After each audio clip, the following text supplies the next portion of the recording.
Good morning, everyone. Morning. Welcome to the May 21st Economic Development Authority meeting. Before we get started, we're pleased to have a new commissioner, Joe Harmon. I'd like to say a few words. We appreciate it. Good morning, everyone. I'm no stranger to this community. I'm looking forward to serving and building a better Portsmouth. That's all I have. Good. Well, you're like us. We like to get it done and move on. That's right. So, excited to have you here, Joe. Also, we're pleased to have our new city manager here, Mr. Steve Carter, as well. I'm not going to ask him to say anything because I know he gets that every time. And I'll just say, we're excited to have you here. Great to be here. Given that, we'll move into our roll call. Okay, yeah, thank you, Chair, and good morning, everybody. Mr. Barber is absent. He may be here around 10 o'clock. Mr. Mitchell. Here. Mr. Brown. Here. Sandra Smith is also absent. Mrs. Smith. Here. Mr. James. Here. And Mr. Harmon. Here. Chair, we have a quorum. I trust that everyone had an opportunity to read the April 16th meetings minutes. If there are no changes or revisions, I move for adoption. Second.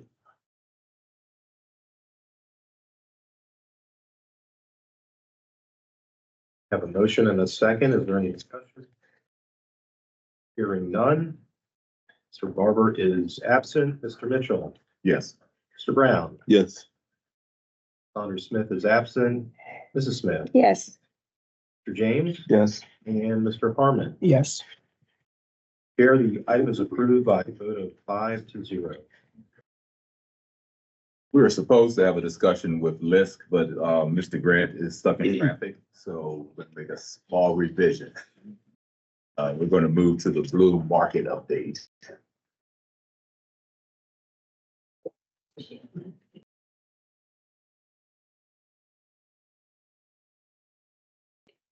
Thank you all for having me this morning. Excited to be here and excited to present to y'all a report on Blue Market. So first month of operation, actually a month and a half, and very excited how well it's doing. So the first month.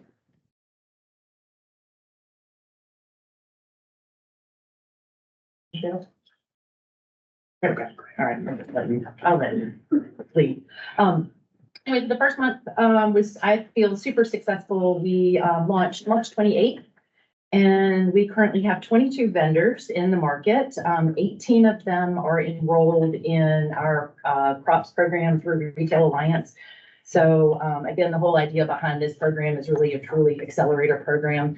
So education for these vendors and makers to help propel their business forward in the city of Portsmouth. So the reason that we only have 18 out of 22, we had 2 vendors that came in a little bit late after the program was too far along. So I'm kind of working on with Retail Alliance to figure out some education for those other 2. And then I had another vendor that was already in an education program that was being offered in Portsmouth that's called Surge. It's a program offered by Black Brand that's ideation to 2 years.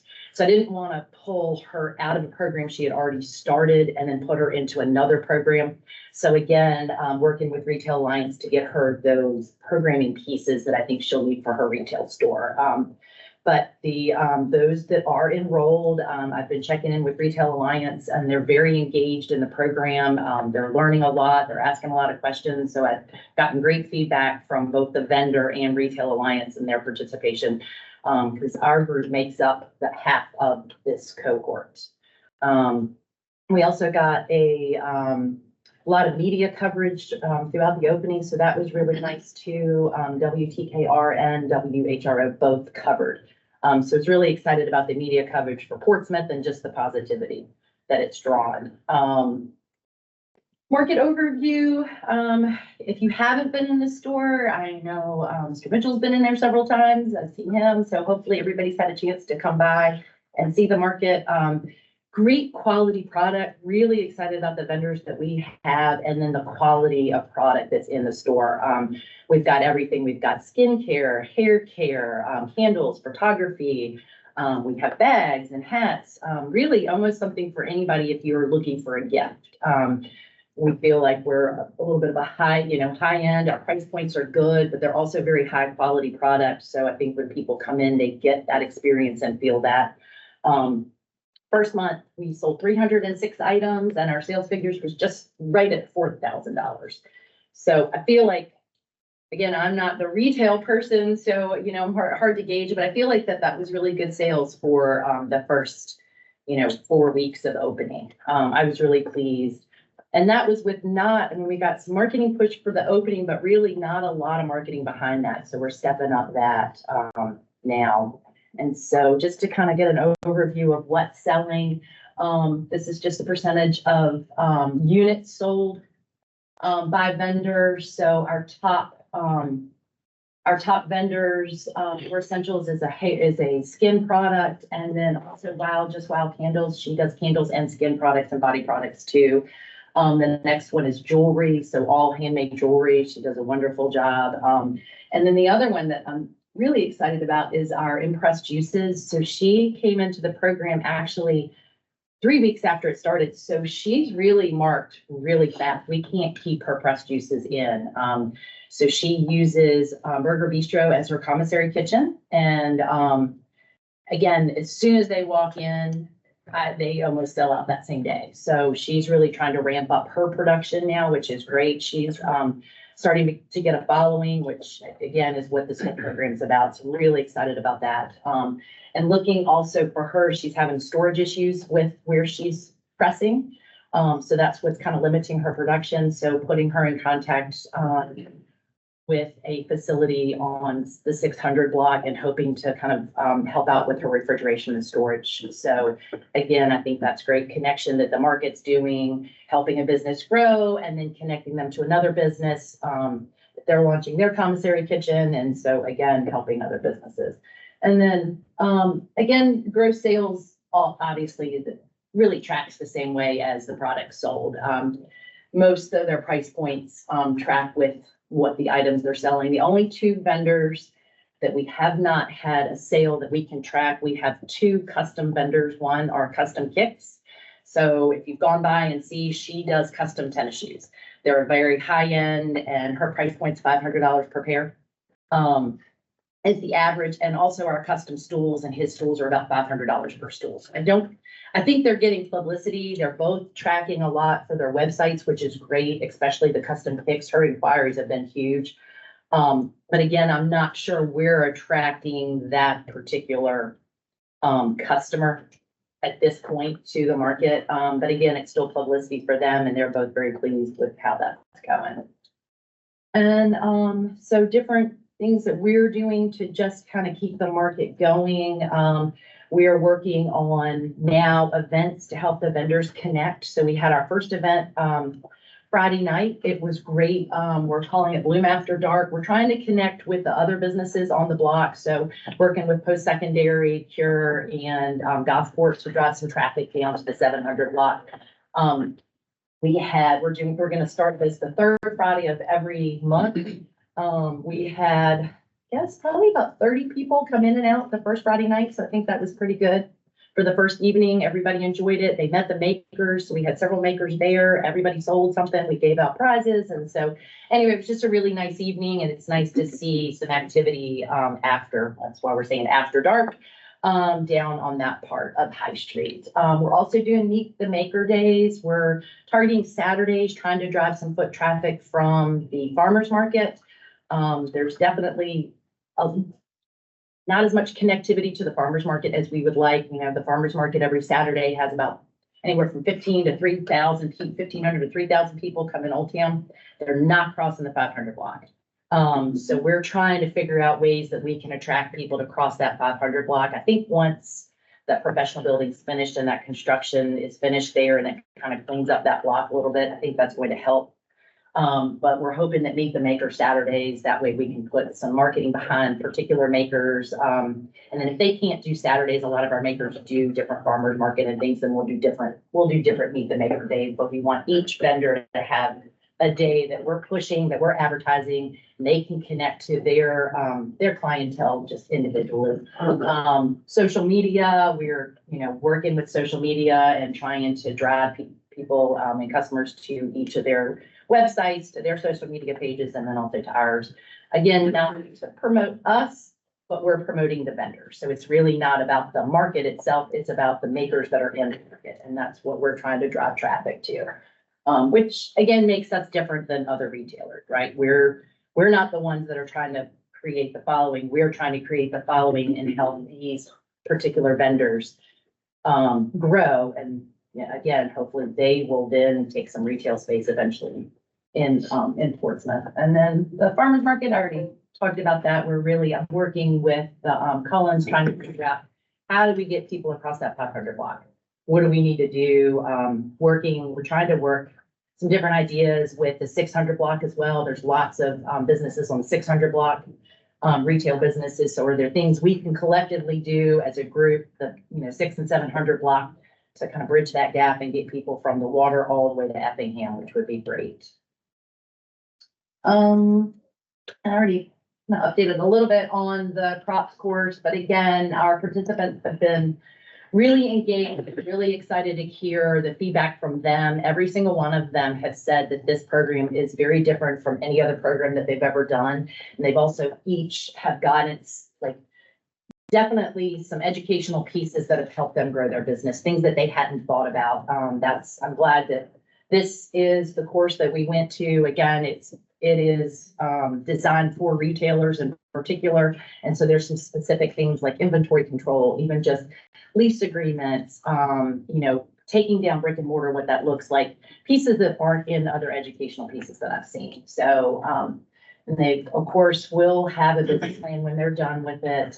Their last class is June 17th. You can see their final business plan is submitted on June 24th, and then they have a minnow bucket, which is they call it minnow bucket there. It's like a Shark Tank setting where all the retailers will present. I think Autumn's sitting on that panel. Yeah, so should be exciting. I'm excited to see what our group does. And those pictures didn't turn out great, so I'm just going to suggest you. They're really fuzzy. Sorry. I'm going to suggest you come in and look and see what we have. Again, variety of products. The 3D dragons have done great. And I've seen some others like at the farmer's market, and Jay's quality is a whole lot better than the other ones I've seen. So I was excited about that. The product that he's using and his machines, it's just thicker. It's just a nicer dragon. And he's going to come up with some other things too, but those have flown off the shelf. You can see our custom kicks. And again, candles, hair product, the baby line that we have, it's gorgeous. It's unique. The colors are gorgeous. I don't have a baby to buy for anymore, but I'm, looking right to buy for somebody. But anyway, I'm really excited about having her too. So yeah. And then, I just want to thank this group for the support, in our small businesses like this. The initiative was amazing. The support has really been phenomenal, and we appreciate it. Any questions for me, market, what we're doing? Michelle, how long can a vendor stay in the marketplace? So we kind of looked at it as a year-long program. However, if we have vendors that aren't tracking, we'd like to bring more vendors in. So we can evaluate after each quarter and see how they're doing. I've got one or two that really aren't selling a whole lot. One is one of our artists. So I need to just figure out what's missing for her. I know she's in the education piece, and so I'm hoping that helps. But I feel like if we have vendors that we're not able to help, then we should at least make space for another vendor. So ideally, everybody would stay a year. I mean, that's in my mind, that would be the ideal. It's a year-long program. They go through the education piece. They're ending that in July. Gives them another 6 months to just kind of track and grow, and let's see what happens with them. And then bring in another group the following year. Thank you so much. Yeah, Appreciate thank you. Thanks. Appreciate it.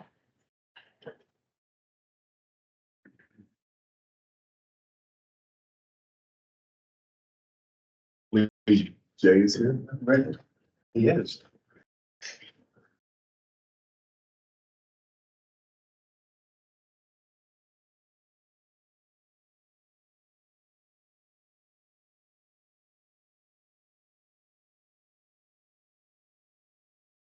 Good morning, everyone. Morning. Sorry for my delay and coming from the other side and had a phone closure this morning. It's always fun. First and foremost, again, thank you, Jay Grant with Liz Campton Roads.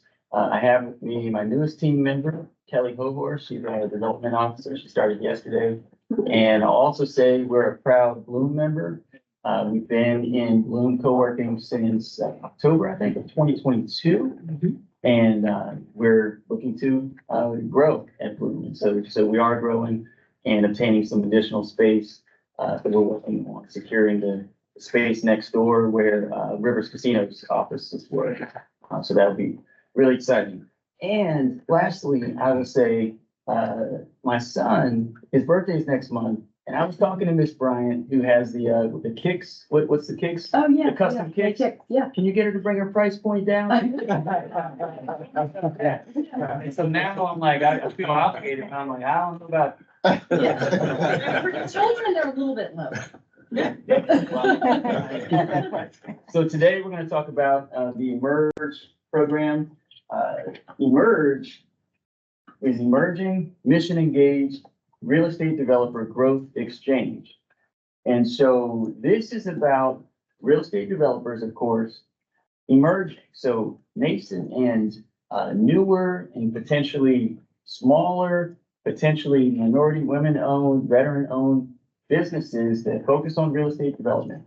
We're not just looking for any real estate developer. We're looking for mission-engaged real estate developers.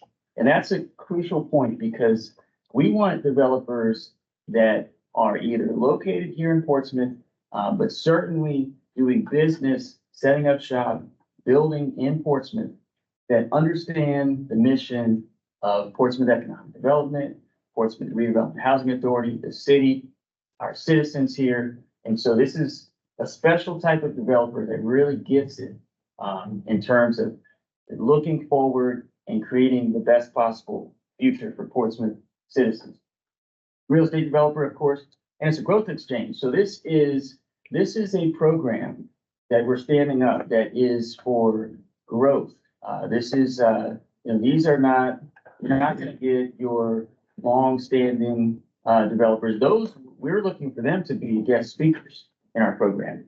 And it's an exchange because it's a two-way street. So from day one, when we start the class, it is, we want folks that are fully engaged. This is not just, nothing wrong with just continuing education, but this is not folks interested in taking a class here and there. This is folks that probably have already committed to real estate development. They probably already have secured a property, but don't have to, but probably. And so we're looking for folks with skin in the game because in particular, this is our novel cohort, and we want to, we want to shine here in Portsmouth. This will be good for Portsmouth, good for Liz, good for our region, because, we all know you're a developer in Portsmouth. There's nothing that's going to stop that developer from taking a project in Chesapeake at some point. So it'll be good for the region. And so why are we doing this? It's twofold in a nutshell. We all know there's a housing crisis across the country and of course here in the region. So housing costs have soared. That includes everything from materials costs, interest rates, labor costs. There's a shortage of laborers in many industries related to construction. So it's a struggle right now for homeowners and for renters. And so that's one side. It's, how can we inject more supply, in particular with affordable housing, but we're really talking about all housing, but again, in particular, affordable housing. So you've got the supply, and then you've got the actual industry. And so just like we have a shortage of housing supply, we all know we have a shortage of certain industry workers. And so when it comes to contractors, that shortage has been ongoing since before COVID. COVID accelerated it. We have a shortage of really developers and creativity and diversity. And so we want to work on both of those areas and inject, again, housing units, but also inject more developers into the playing field. And so we think that we'll get a greater diversity of options. And so, there's a recent study by the Hampton Roads PDC that shows, of course, we have insufficient demand. That's not surprising. When it comes to affordable housing, it's crucial for individuals and families earning up to 80% of the area median income, AMI. That housing stock is particularly scarce. That's been our focus at LISC, Local Initiative Support Corporation. By the way, we've been around since 1979 nationally. We are newer here in Portsmouth and in Hampton Roads. Our office started in 2020. When you look at the numbers, when it comes to minority businesses and women-owned businesses in real estate development, those numbers are actually pretty startling. So it's about 1% of all development companies, real estate development companies across America. So I don't have the numbers here locally. Hopefully it's higher. Across America, it's about 1% are minority owned. When you look at women-owned developer businesses, it's about 2%. And so it's a very, male-dominated industry historically. Obviously, there are ways that you can be in the industry, but not actually be in the field, so to speak. But nonetheless, we want to help to open doors in this field and do that right here in Hampton Roads. And I'll pause and say that this is a model that we have, we're basing our program off of. So this is a national LISC model. It's been done for many years in New York City, in Chicago. Actually, one of our most popular programs is in Milwaukee, known as the ACRE program. Folks are coming in from other regions and actually taking that class. There's a newer one in Puget Sound. And so we've been in communication constantly with our colleagues at LISC at those offices. So we have 38 offices across the country, including a national office and then also a rural LISC office. And we've been, building up from that template to see what works best here in Hampton Roads.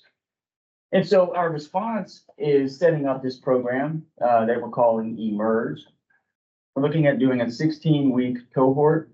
Now that will be spread over the course of time, several months. It could be about a year, not a full year, but think of any of your leadership programs, think of LEFCO. So it'll be something similar to that, focused solely on real estate development. Again, boost the supply of homes, empower local emerging developers, targeting underserved community members, open to all. And again, you've heard of the historically low industry participation. So this is our hope to set it up this year. And so, our biggest hurdle is achieving the funding that's needed. We're looking at both public sector and private sector. And we'll talk more about that momentarily. So when you look at the left column here, again, some of this is repetitive, but over the course of 3 years, we hope to achieve 40 to 50 folks coming through the class. And so we're looking at a cohort of 15 to 20. So, a nice kind of small facilitator to student ratio. And so, again, we've seen much success in other localities with this type of program. Cohort-based learning, there will be homework. So this is one thing that makes this different than many cohort experiences. Think of this as going, back to school, going into some kind of graduate level program. Our facilitator is the very first piece. And so I'll talk about that in terms of a budget in a moment. But our facilitator will not only be a teacher in some respect, but will also be working to round up the other speakers and also work closely with them. So they'll be managing this process and be an extension of LISC in this case. And so that facilitator will guide you through that process. And at the end, what we're looking for is not only graduating our class, getting them the knowledge that they need, but also potentially grants. And we'll talk about that in a moment. We want to help to build the capacity of these small businesses. And then we really would like to have them ideally obtain a loan. So whether that loan is with LISC, and that's one of the things that make us a community development finance institution, or CDFI, or whether it's with Town Bank or another local bank or regional national bank. The point is that we get them the capital they need, and then we get shovels in the ground here in Portsmouth. And again, going back to that mission engaged, we really want to focus on the areas that Portsmouth wants to focus on. So if it's, redevelopment in a housing authority owned property, if it's the riverfront, if it's the innovation district, we want to see that happen. And so, we're going to be walking in tandem with the city and with its departments and institutions to make sure that we're helping our developers target where you all feel they should be targeting. And so I won't go through all of these. A lot of that's repetitive, but, we're focusing on the far right, obviously Portsmouth. We're talking with Norfolk right now. They want to do the same program next year. And we're beginning talks with the City of Chesapeake to stand up a program there as well. And so, again, looking at all of Hampton Roads, we're open to running this program as a regional program.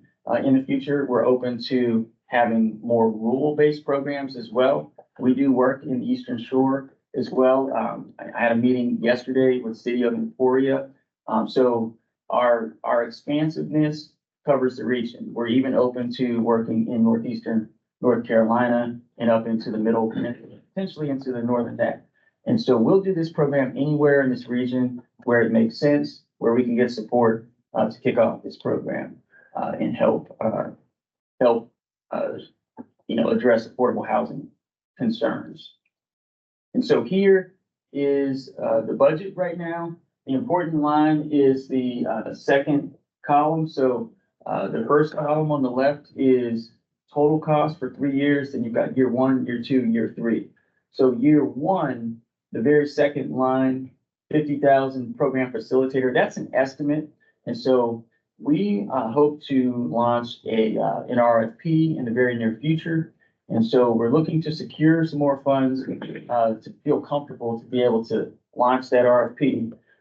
The RFP will be out for about 3 to 4 weeks, and this will be to receive requests for proposals specifically for that facilitator role. We've been in conversation with a couple of very strong candidates, and we don't feel like it'll be a problem to secure that position. Once we do that, we will then start to publicly discuss this. So we've had a lot of conversations, but we have not gone public. There's nothing on our website. You can't find anything about the LISC Hampton Roads Emerging Developer Program because it's not out there yet. Then you see training and support, another 50, travel 5. These are estimates. General program cost 100,000, and then the fun part, the pre-development and capacity building grants. That's really what launches that budget upwards. So that's 500,000. And so what we like to say is we could start this program, and we will be willing to start the program if we achieve 400,000 to 500,000 total. That would be a program without without grant funds going to developers. The icing on the cake would be if I'm a developer entering the program, knowing that if I complete the program, I will receive X amount of dollars. So if we get 500,000, we would divide that by our cohort, if it's 15 or 20, and give out direct grants with strings attached. We would be looking for certain outcomes. You'd have to spend that money in certain ways, but that would be grant money. And then, so we get to the total program cost, of course, list personnel admin cost, 135, getting to slightly less than 900. So this is something that we plan to run again each and every year. We feel that it's very important. We start right here in Portsmouth. We've been in conversation with the mayor, with economic development and Brian, probably since about a year ago. And so we've had long-term discussions. We're really excited about kicking this program off and really would love the support in any way from the EDA and from other members of the community, other nonprofits, other for-profits, so we can kick this off and really make a big splash here in Portsmouth. So I'm open to any questions, and I think the rest of this is just a quick kind of summary. And got a nice picture. If you remember, Maurice Jones used to be our CEO. He was instrumental in getting our office started, opened up with our partnership with Centera. And so he actually is still on our local board. So each local list office has a local board. And then, of course, we have a national board. And so we are all about community economic development and housing. And we feel that this program is really going to become one of our flagship programs, if not the flagship program of our office. Here you can see our other offices. We have our local ones include Washington, D.C. So they serve the DMV area. And then we have the Virginia office, which is in Richmond. They serve the greater Richmond, Petersburg, Tri-Cities area. And here's our staff. Kelly, we got a good picture. I'm working on it. Any questions? Yes. I just appreciate your time. Yes. If I All could- right. Comment. Yeah, if I could just make a few comments. First, Jay, thank you for this presentation, and thank you for being here in Portsmouth. Jay came to the helm a few years back with Lisk Hampton Roads, and at that time, they did not have a location in the region. And Jay made the determination that they were bringing Lisk to Portsmouth, which we appreciate greatly. And I also appreciate you looking to launch this program in Portsmouth for its first inaugural year. So I think that's commendable. We appreciate your commitment to our city. When Jay, shared his plans and desire for this program with me about a year ago, I was extremely encouraged, very excited, because this really helps to fill a need that we have identified here in the city for minority participation, and not just in contracting, but in development and really having a ownership and equity stake in projects. So I appreciate the fact that you have looked to bring this to our region, to our city.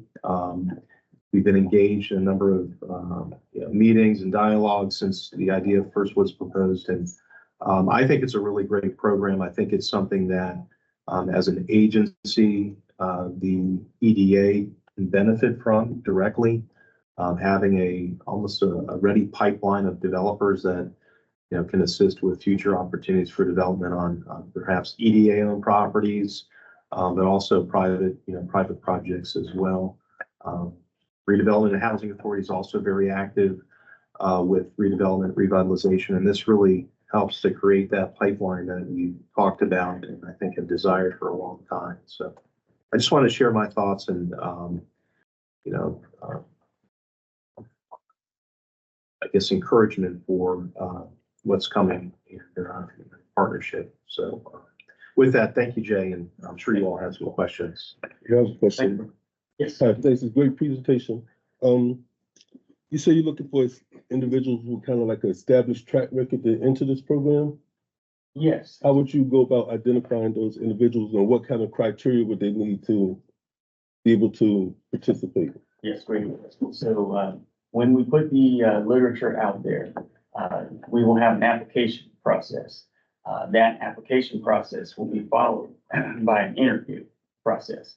And so, say for instance, there were some questions that we had after the application. We feel that the interview should actually smooth things out because, we're again looking for folks with understanding of Portsmouth mission. And so your track record, you may not have, you may have not been in the business as long as. You're emerging, right? you're emerging. And so Yeah. there's a lot of flexibility there. I talked with Brian, recently and said, I was talking about Puget Sound. And when we met with them, they said, you've gotta, well, we asked them, what are the biggest hurdles? What do we need to look out for? They said, you need to determine, are you going to be a program focused on creating housing units or a program focused on creating developers? And then we looked at their criteria and Puget Sound, Seattle area, they only want developers that out of the gate are ready to do 200-unit buildings. And we said, that is ridiculous. That's not emerging developers. So I don't know why they're calling their program emerging. Don't tell them I said that. But, so we said, we appreciate the advice, but, what makes sense here is a combination of both. We're looking at developers that, they might be doing single-family homes. They might be focusing on on a fourplex. We're probably looking at that kind of scale, maybe a building with 10 or 15 units, maybe something that's mixed use, where you've got a commercial element as well. And so that's more, I think, along the lines of what we're looking for. So have you done that before? If you haven't, that doesn't preclude you from entering the program. But we've got to see some kind of skin in the game. And so that's where we work with the individual. So we're looking at what is your mission? What are you trying to do? Are you simply a serial entrepreneur where, we don't really, are you just testing the waters?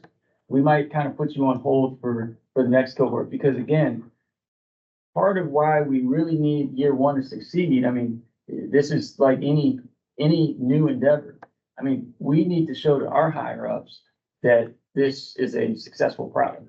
And so we're looking for, and I'm not even gonna sugarcoat, we're looking for folks that are ready in this year one and that really have a commitment to Portsmouth. And so we're gonna knock it out of the park in year one and then, come around for future cohorts. And that's when I think we'll be able to really diversify into kind of digging really deep into those developers that really haven't gotten started. But I think this year, to answer your question in a roundabout way, probably those that have a little bit more of a track record, but just need that boost to move forward. Okay, great. I got one more question. Yes, sir. Okay.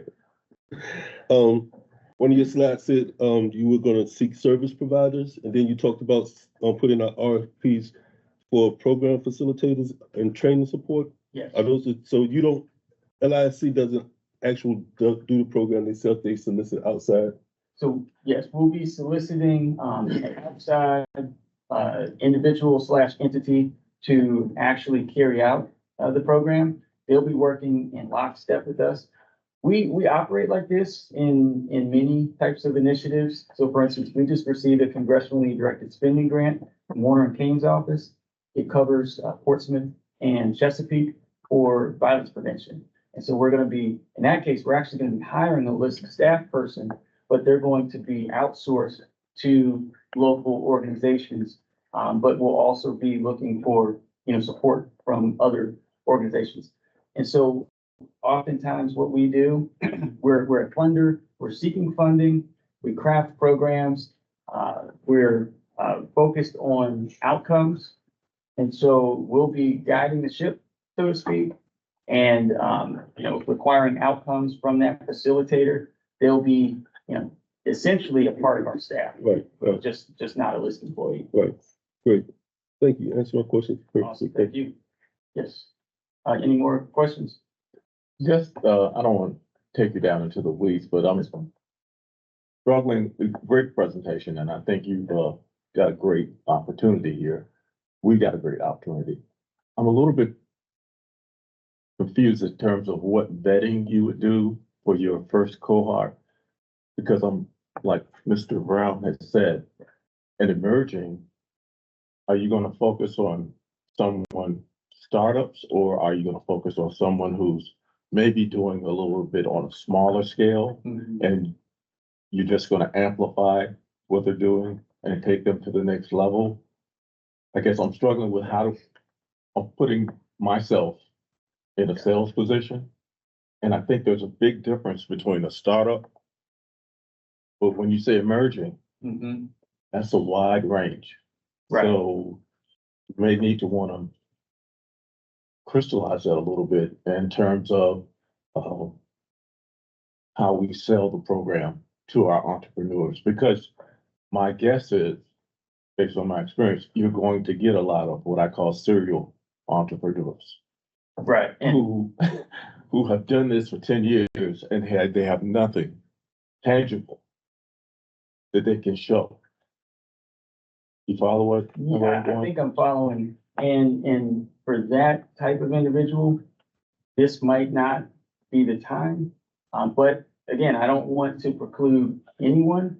Now, I failed to mention, we have created what we're calling Emerging Developer Advisory Council. And so it's a small group, we've got LISC staff on it. We have, Portsmouth EDA, Okay. Housing Authority, city staff, in the form of the mayor at this time. And so in terms of, application vetting, the advisory council, and again, this is something, it'll morph. So, picture the program in Norfolk. The advisory council will be made up of folks, that are there on the ground. So the advisory council will, run through the applications. The advisory council will conduct the, interviews. And so, we hope that there will be a variety of folks. We're not looking for cookie cutter, here's exactly what we're looking for. And so my supervisor out of DC was keenly focused on, differentiation between single family homes and multifamily. And we haven't yet made that distinction because, every market is different. And obviously the DC market, Baltimore market is much different in some ways than our market here in Portsmouth and in Hampton Roads. So we're leaving it at this point open to different types of housing products, different types of commercial products and combinations with hopes that, we can attract a variety of developers. Okay. But yeah, I think that there will be some that they just won't be ready at this time. Those are hard discussions, but I think they're necessary discussions. I understand. Thank you. Yeah, thank you. I just have one question. So if I understand what I'm hearing, is you're looking for someone who's maybe built a few homes. Now they would like to go up to a larger development and they just need to improve their skill sets, know how to manage that process, timeline, et cetera. Yes. Given that, are you able to determine the size of potential developers that exist today? And if not, how would you go about finding out how many people meet that criteria today? Or is it just exclusively based on the applications? This will be based on the applications. I mean, we have not done a market study, if that's where you're headed, to determine what's the universe of potential developers out there. So that we don't know. It's been a lot of anecdotal discussions, and testing the water, so to speak. Anytime I mention, or any of our team or others mention the program to developers, there seems to be this huge interest. I mean, I'm fielding emails right now from some developers that I thought were, beyond this point, but they're saying they could really benefit from something like this. And so, we're not gonna lock them out of the program, So, and I'm not talking about your behemoths, but I'm talking about folks that have, to your point, been in the business for some time. But, I'll give you an example without naming them. So a developer, minority owned business, had been based in Northern Virginia, actually moved down to Hampton and expressed to me the the pains that they have not being able to access capital, and they've been doing it for 20+ years. They're in, I'm guessing, 50s, maybe early 60s, I think 50s. You know, upstanding citizens. I've looked at their financials, they look great.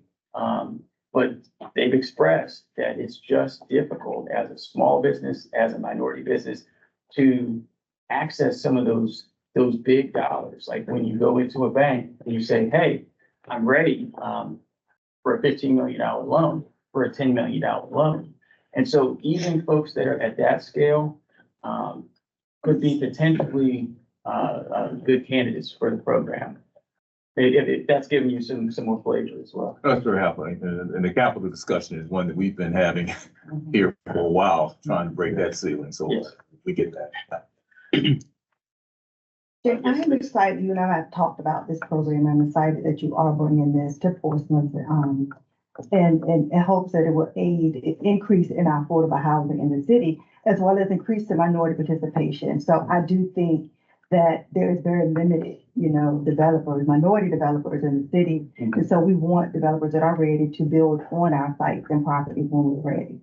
Let me ask you this, are you looking for in grants as far as in kind, maybe the donation of land and other things of that nature as well? Absolutely, absolutely. So I have a pen right here and I can have it signed. But yes, that would be great, because again, when our participants graduate, before they graduate, we want them to be at a point where, they're walking away with, something better than when they came. So obviously it's a knowledge. So we're fine with, imparting the knowledge. And the part that I didn't, I'll give you a little sidebar. Part that I didn't discuss is, crucial to the program is meeting with folks like you all. And so there will be similar, I keep thinking about LEFCO. So think about a leadership program where you're meeting with different city departments. You're learning how to navigate. So, some of the big players in the game, when they have a huge project, and I was just at a groundbreaking yesterday in Virginia Beach, Judeo-Christian Outreach Center. So we provided a loan to them, and the capital stack was deep. But when you hear Todd talking about his story, 7 years in the making, 7 years to break ground on a 38-unit affordable housing development.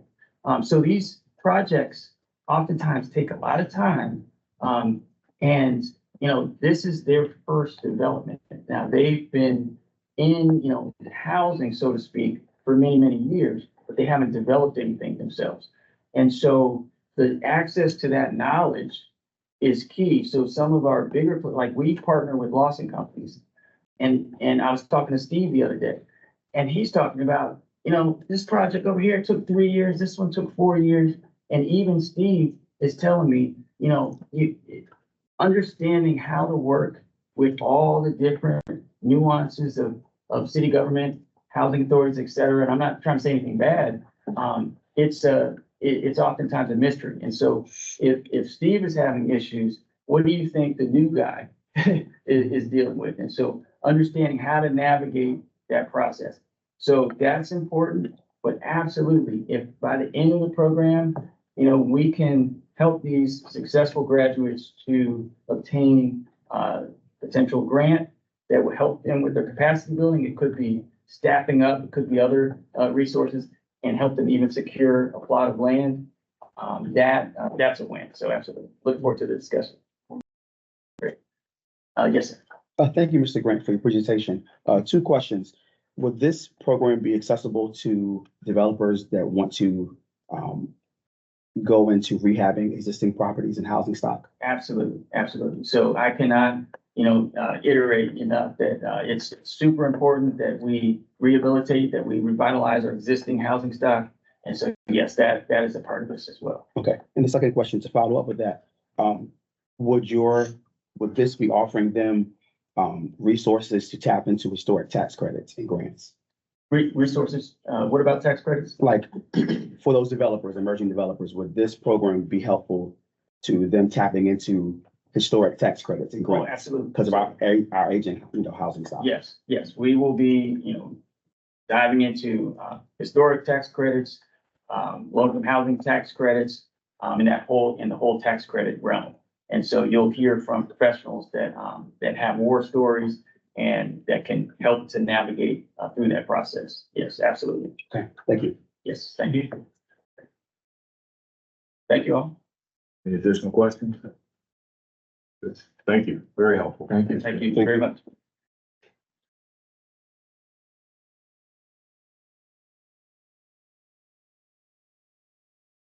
Brian? Okay, thank you, Chair. And Jay, Shell, thank you both again for your presentations. You're welcome to just hang around for the rest of the meeting. We do have a long agenda. I understand if you have other places to be, please feel free to excuse yourselves as needed. 1220 High Street. This is a recently acquired EDA property. We closed back on the 12th of April. It's the former Enterprise car rental. And you're the proud owners now of this property. We are in the process of getting it ready for marketing. So we've had some preparation work that's had been completed here recently. So that's included cleaning up the landscaping. It was severely overgrown. The building itself really needs a good cleaning. So we have a cleaning service that is going through the building to clean this week. We also had some locks that need to be changed and doors that need to be secured. So we're working to do that. And I've also been working with Harvey Lindsay, Ryan King, and Dave Foster to prepare their marketing materials to begin listing the property, which we expect to have on the market officially here very soon. One of the things we'll need to discuss is, what is our preference as it relates to the property, whether that is a lease or sale scenario. What is our real desire here from a long-term standpoint? And then in addition to that, what types of tenants or users would we be looking to attract to the property, and what would be acceptable to the EDA? So not necessarily a conversation that we need to have today, but I think one that we'll want to have very soon as this hits the market, to make sure that as we entertain offers and proposals, it's consistent with your vision and mission, as well as the vision that is included within the Innovation District plan. So just want to give you an update on that and to kind of let you think about that as we move forward with the marketing of the property. So Brian, do we have to have that criteria obviously prior to the listing, or will that be, for instance, I know we were not in favor of smoke shops, vape shops, I don't know exactly what the term is, but if we were to say that's not something that would be a suitable business at 1220 High, would all of that be listed in the listing? I don't believe that we would necessarily list that as being an excluded business. I think it would be a situation where we would provide direction to our broker on what our real interests and preferences are. And then as they would be fielding calls, they would convey that to the interested party. And I think it's really a matter of kind of, figuring out what that list is. If there's something like a vape shop or other specific use, just making sure that we're upfront with Harvey Lindsay early on so that they can understand what the vision is. And that would obviously be something that we want to have some consistency with the Innovation District plans. And that's consistent with what we heard when we toured Norfolk, the Rail Yard District? rail yard. Yes, They yes, had a list of types of businesses that they would not support in that development.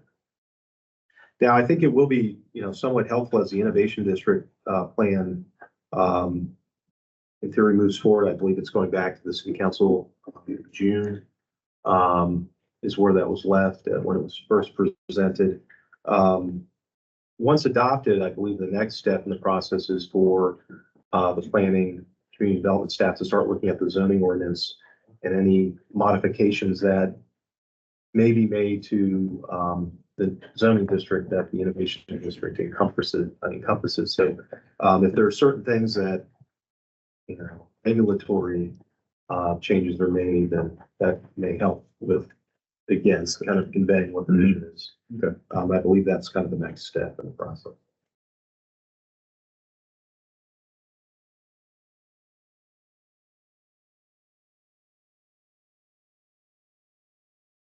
Eleven seventeen and 1121 High Street. This is kind of blocked away from the last property. On the other side of the street, it's the former location of Shiny Computers and current location of Cleanway Environmental Services. I'm pleased to report that we do have a completed package for the roof replacement work that is needed at the property. I received that from the architect last week. It had been under review with the city's permitting office, and those plans have been approved. So our next step is the issuance of an invitation for bids for the roof replacement work, which I will be working with the purchasing office, our staff to be working with Ms. Taylor to put together the package that will go out for advertisement. So my expectations will have that in June, and then we'll get it on the street for bids and quotations. And then after that, we can decide which direction we want to go. Just as a reminder, we've broken the work up into two parts. So we have the ability to replace the roof on 1117 on its own, or we can do 1121 separately, or we can do them both together, all based on the pricing that comes back. So we tried to create some flexibility there. The more pressing need is 1117. That's where we have some significant roof leaks. And then the next item is we're awaiting a cost proposal for interior and exterior building improvements to really make the space marketable. As it is right now, it needs some improvements to get there. So really working to create a vanilla shell, but then also looking at the exterior to make this property more of a centerpiece and showcase for the innovation district. It's at a major intersection. So want to really look at the appearance of the building. Since we've got projects happening all around it, we certainly want this to not be a detractor. Are there any questions on this side?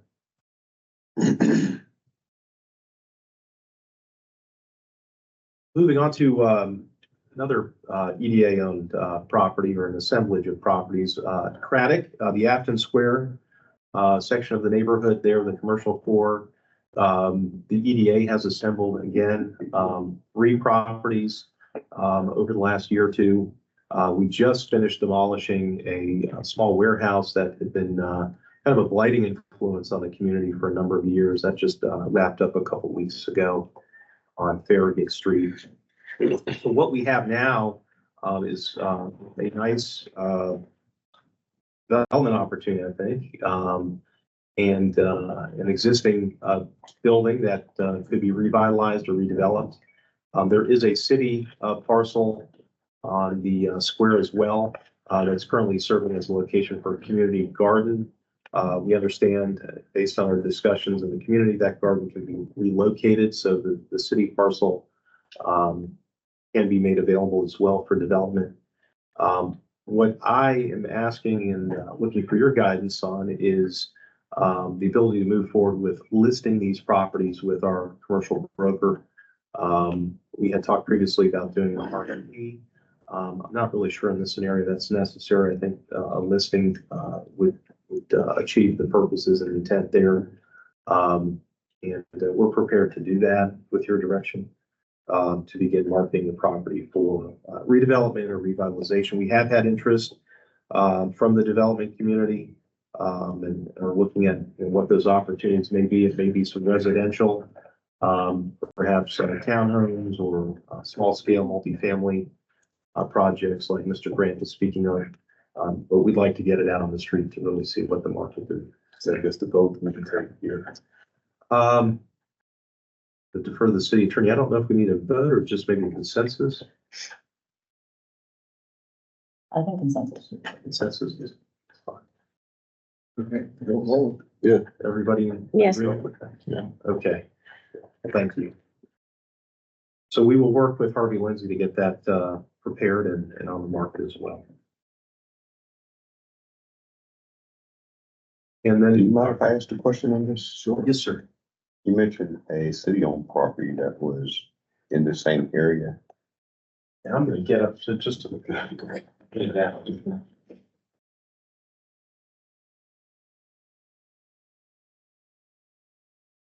So 57 Acton Parkway is a city-owned parcel.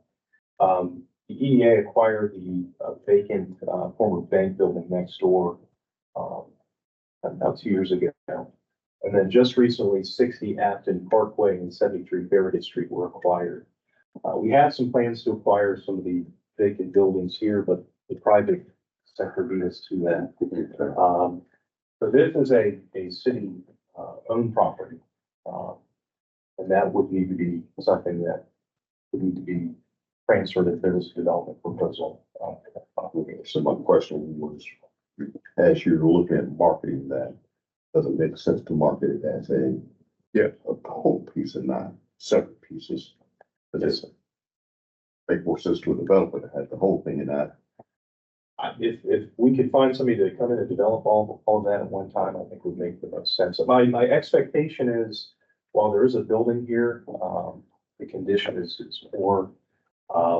There has been, I think in the past, an effort to revitalize that building, renovate it, and it was not successful. So I would expect that would be a redevelopment scenario. So yes, sir, it would be, I think, advantageous to have all of that. So if there was a willingness to transfer that property to the EDA to market it, I think that would make sense. So that That's my question. that'll be a forthcoming request. Yes. But I believe the market, there's interest. There are some residential developments around this community right now, and I think it would be an opportunity to bring some new investment. The time seems to be.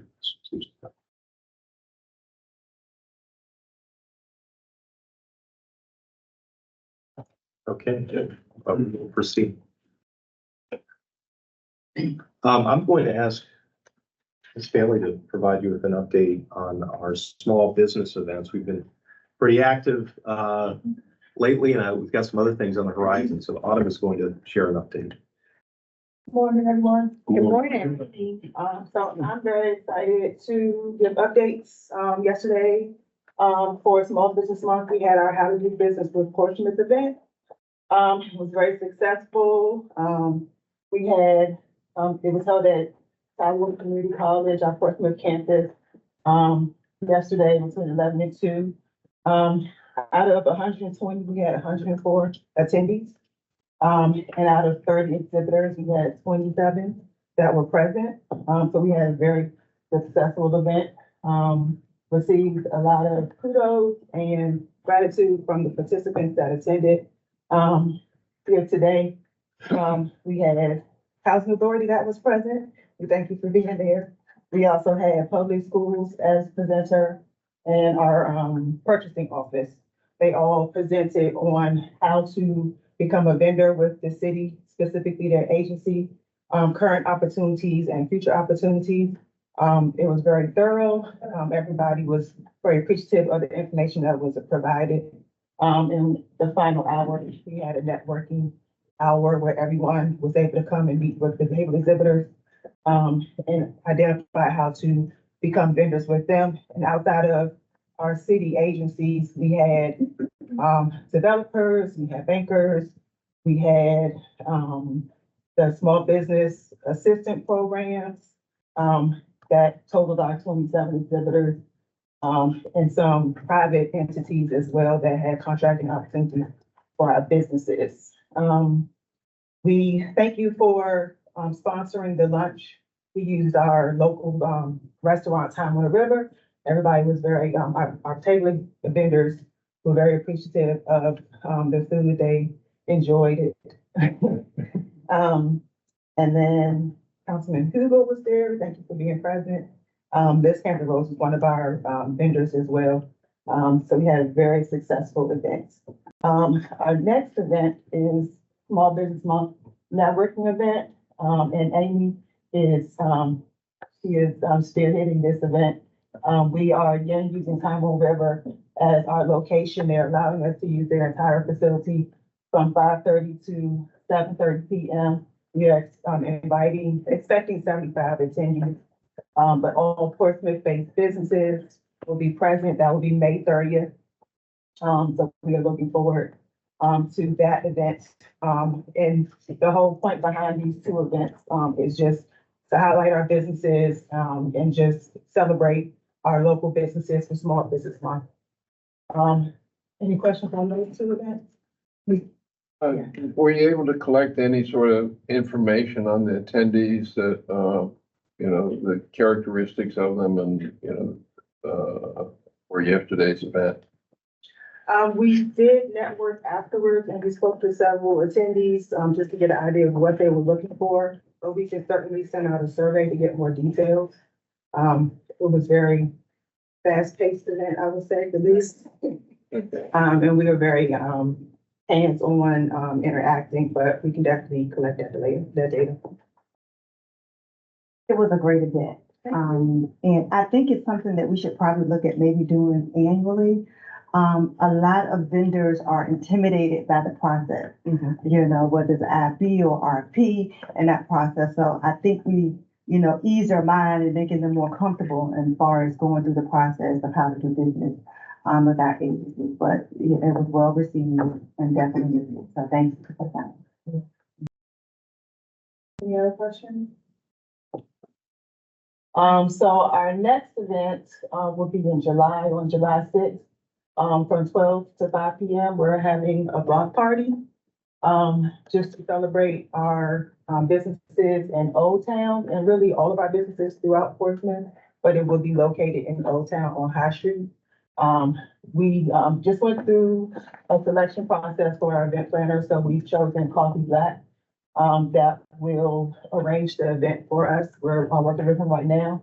We've been in communication with Old Town Business Association and the farmers market, since our event will be the same time that their events are held, which is the farmers market and the flea market and the parking lot. So they will all be going on at the same time. So we want to make sure that events are cohesive and working together. And there's already a huge following with the farmers market. So we want to just expand on that and drive the traffic further down High Street to the areas which Jay Grant spoke on, that 500 block that kind of, Michelle spoke on that 500 block that has, that doesn't get as much traffic, driving that traffic further down, hopefully as far as below market. So we're still under discussion on how to expand the event down that farther, but it will be a music and art festival. We will have performers, we will have art exhibits, we will have installations inside the business that will drive traffic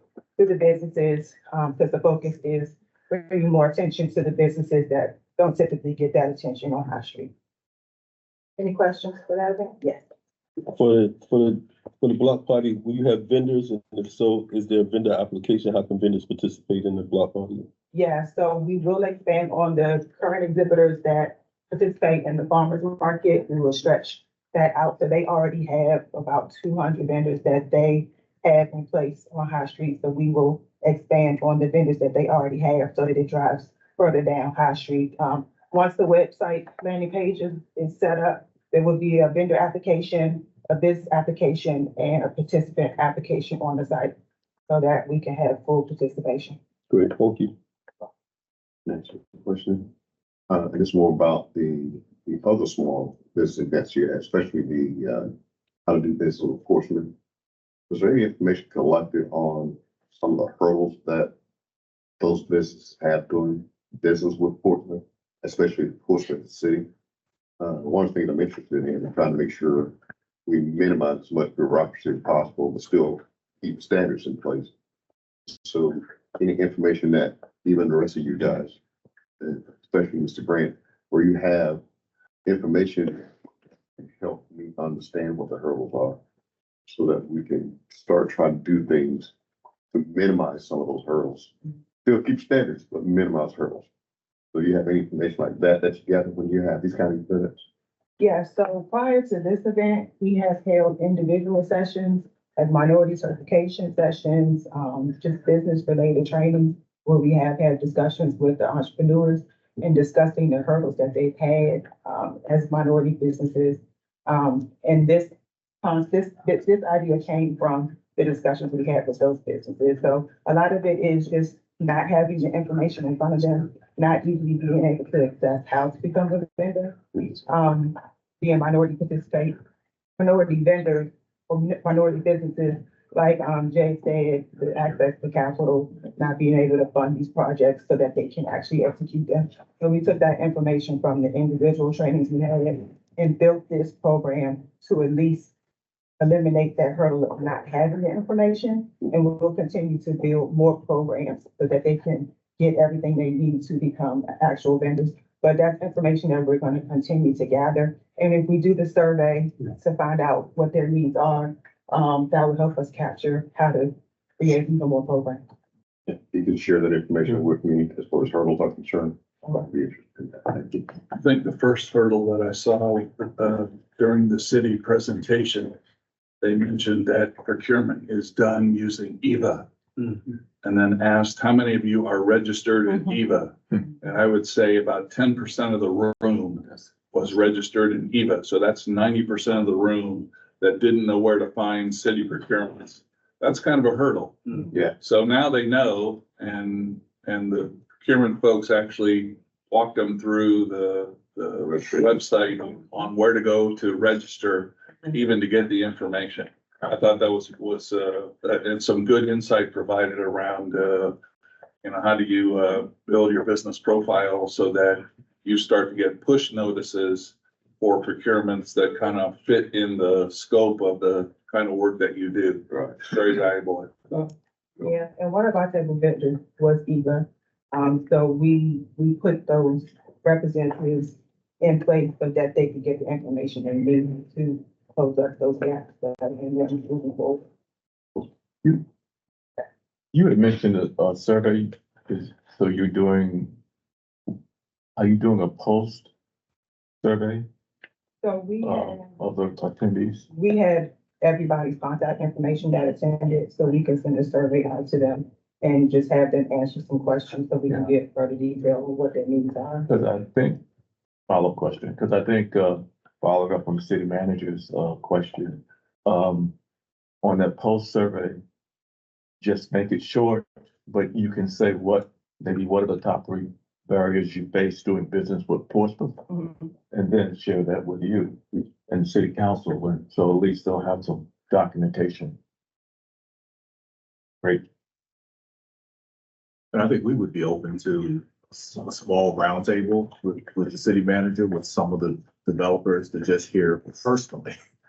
It's one thing to have it on a piece of paper, it's another thing to hear personally some of the struggles. But we, just a small group of people, some of the bigger folks that are dealing with the city. Absolutely. We also had our marketing team for the city at the event yesterday, so they did video record everything, and it will live on our YouTube page. So everybody will be able to reference that. We'll put it on link to on our website as well, and we'll put it on our LinkedIn and Facebook pages, so that everybody has the information going forward. Yeah, and they're breaking it up where each presenter, each agency will have their own presentation, and then we'll provide it to the agency so they can put it out on their platform. So people can go back to the agencies they're interested in partnering with, and if they missed anything, go back and get that information. Yeah. So, we hear about access to capital. I think it was great about, access and knowledge about EVA systems. One thing we see is just lack of grant readiness and lack of lender readiness. So I don't really have a better way to describe that, but sometimes it's financials that are not in order. Sometimes it's just the lack of knowledge and it's some kind of lack of organization that we see as prohibiting entities from even receiving small grants. Yes, that's absolutely correct. We put programs in place, like we have understanding financial statements. We have business plan prep. We have these classes to help them get their foundation in order so that when they go after a government contract, they have the capability of actually being approved to be the vendor. So we're taking baby steps to get them in place in this program. We wanted to create a one-stop shop where they get all the information they need. And then from this, do that survey and then build the program in place just to strengthen their business even further.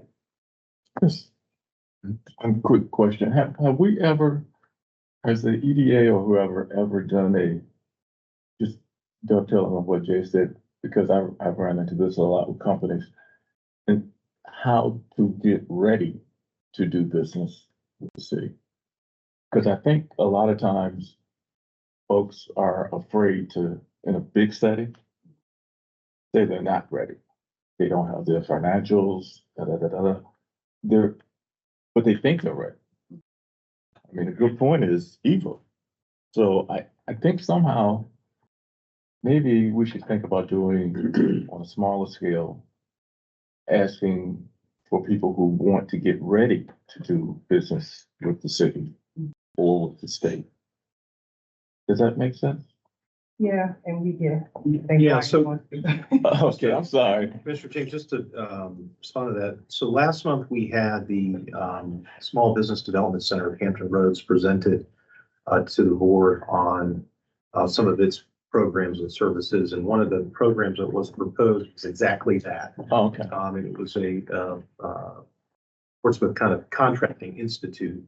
And we'll have a follow-up conversation on this in the closed meeting, but it did exactly that. It proposed, I think it was an 8-week kind of cohort to take a small business and go through all the steps of preparing them to bid on local, state, federal contracting opportunities, and the ins and outs. I apologize as a new board. I didn't know that was happening, so I'm happy. In the closed meeting, we will go through that again, and there's obviously an financial ask to run that. But I think it kind of checks all the boxes you were just talking about to really get a business owner informed on what's required and actually preparing them to put the bid in. Yeah. Thank you. Yeah, so we've been listening to our business owners and trying to fill the gaps, what they say they need.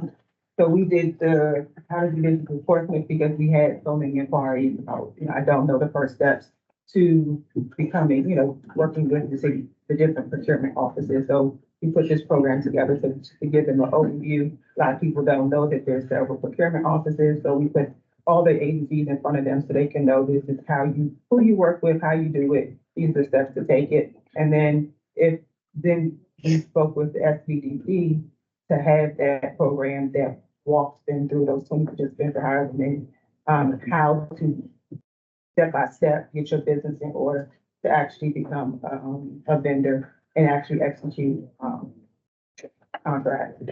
Thank you.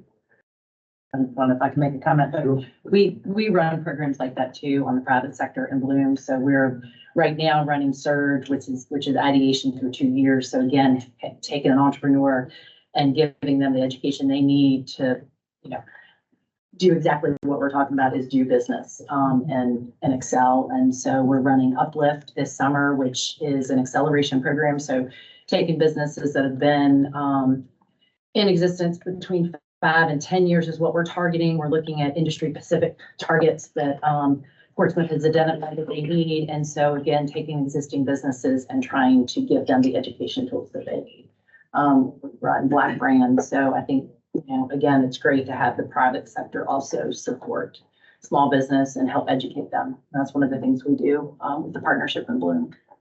Yeah, so all these programs help us see the business where they are. So from here in the beginning startup phase up into 10 years in business, we want to just make sure you have everything in order. Because even though you're in business 4 or 5 years, doesn't necessarily mean you're running your business properly. So a lot of these programs help them scale and do it the proper way. Any other questions?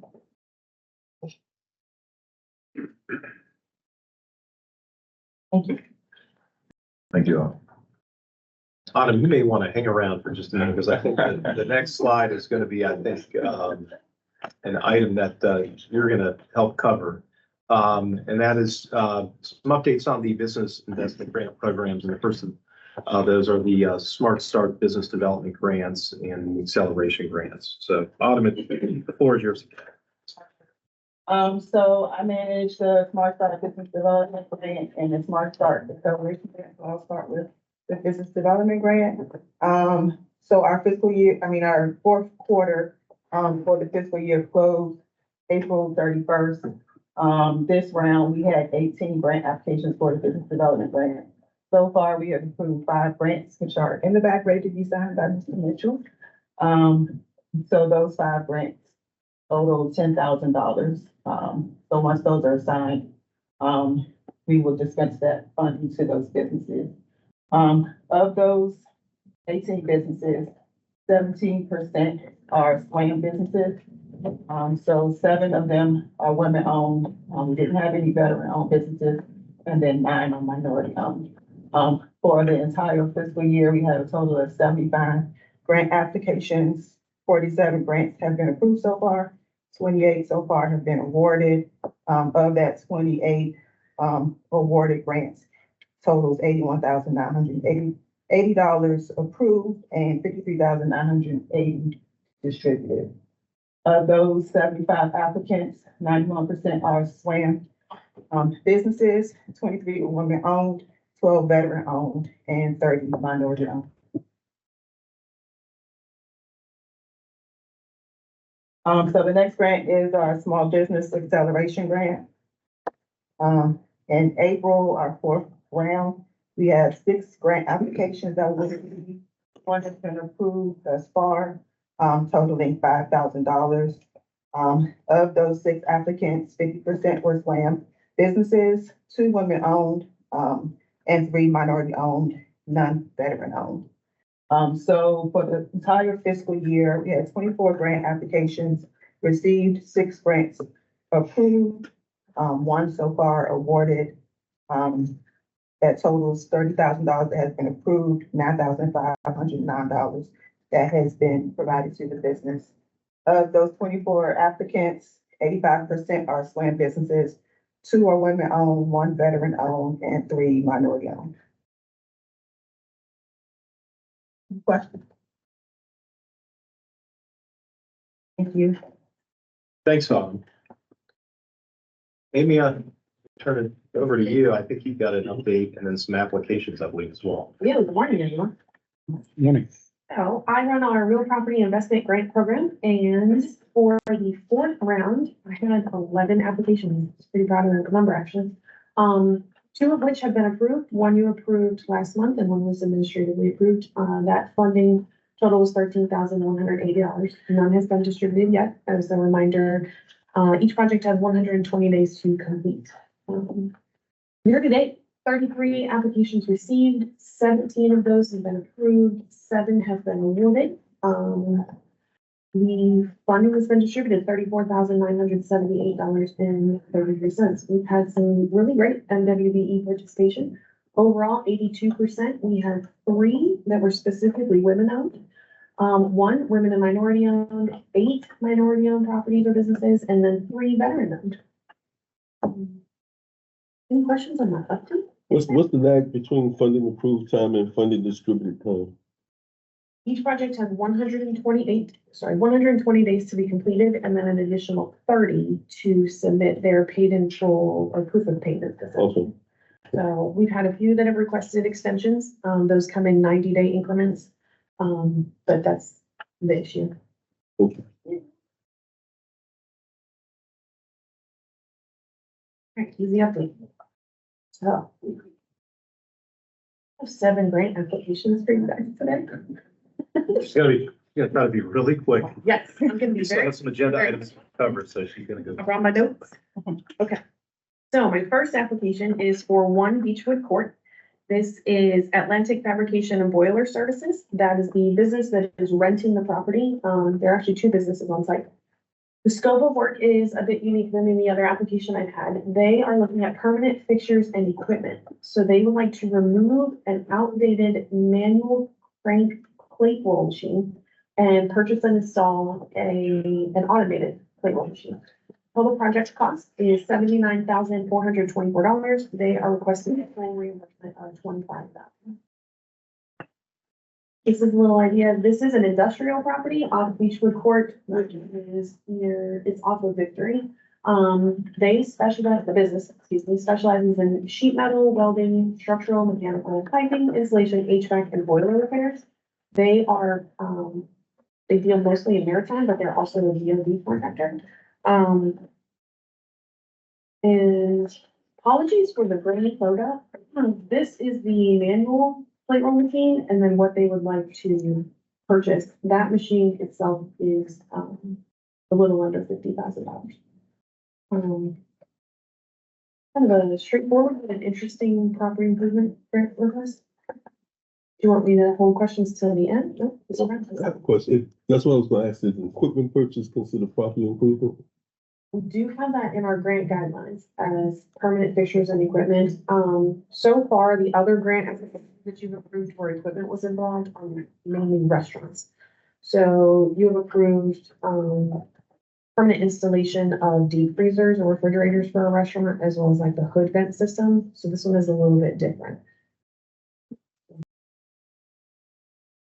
Any other questions for One Beechwood? Second grant application is 623 High Street. The applicant is CMCK LLC. They would like to remove and install 2 6-ton rooftop HVAC units. Total project cost is $27,190. They're asking for 50% reimbursement of $13,595. Just as a reminder of where this property is it's off High Street and near Green Street. It's actually in the rear of the building where Rocket Park is located. It is the former Rudy's Catering. I spoke with the owner and they are opening this location as a commissary kitchen. It will be the first official commissary kitchen in our city. And Kathy would like to do monthly rentals, hourly, or even just for a special event. Her tentative opening date right now is August 1st. And this is the old HVAC unit, one of them. She wants to replace with brand new ones, and this is specifically over the kitchen. And then she also sent me pictures of the kitchen to give you an idea in the event that you hadn't been to Rudy's Catering. The HVAC units don't work at all. And the space hasn't been used in quite some time. So for her to open the commissary kitchen, it is crucial that she have these new HVAC units. I have more photos to show you. But as you can see, she's already set up. Rudy's Catering was a phenomenal institution, and she actually sent me a couple of notes. As Michelle mentioned, Impressed Juices has already spoken to her. So somebody who's in Bloom Market might be moving down the street. She's also spoken with a salsa company that wants to make and distribute their goods, a baker, a full-time catering company, and an ice cream maker. And she has also offered a tour of the facility after the HVAC units are in, so that a little bit. She's very excited. Much needed. I have, those are all my photos. Did you have any questions about the 623 High Street? She's done a really nice job getting, Yeah. getting the space ready, but for the air Much conditioning. needed. very much nice. Needed, yeah. And another note, she is, her son is Max, he owns Rocket Bike, and he'll be doing all of the marketing to get tenants into the space. Right, my next application, 309 Columbia Street. I'm sure that address rings a few bells, as you guys own some property right over there. This is, Brian, please correct me if I'm wrong, Preambius Properties? I believe that's correct. Okay, Mr. George owns this. And scope of work for this one is he's doing an entire flooring replacement, interior painting, and he's adding in bathrooms, and those will include 4 sinks and 3 toilets. His total project cost is $23,605.17. Also asking for the full 50% reimbursement of $11,802.58. His property is located at the corner of Columbia Street and Court Street. He already has a new tenant and under contract, and it's a daycare facility. As we all know, me especially in this room, daycare is extremely important and very, very difficult to find. The tenant has a projected opening of July 1st. Mr. George plans to have these improvements done as quick as possible upon it. I apologize. Their photos were too grainy for me to put in. And they were mostly of like walls. I apologize. I can send out more photos. Yeah, there really wasn't too much there. This used to be, for those who are not aware, the former location of the Portsmouth Police Department Training Academy. Yeah. So there really wasn't too much going on. It's, converting to a daycare use, so certainly needing to make some improvements to make it ready for children in a classroom environment for them as well. My next grant is for 4824 George Washington Highway, and this is for Styles and Cuts School of Barbering and Cosmetology. Scope of work is interior painting. They will be installing vinyl flooring in the workspace and then ceramic tile in the bathrooms. And they'll also be constructing 15 to 18 salon workstations. They'll be spending $25,000 on this project and requesting 50% at $12,500. And this property is located in the Williams Court 1 shopping center. They are actually relocating and expanding substantially from their Deep Creek Boulevard location.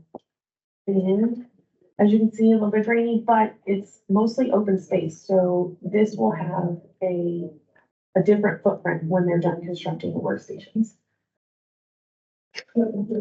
Also sort of a straightforward. Do you have any questions on this? Nope. All right, rolling through. Next one, 2330 Portsmouth Boulevard. It's Beauty Masters. Scope of work is the replacement of siding and roofing.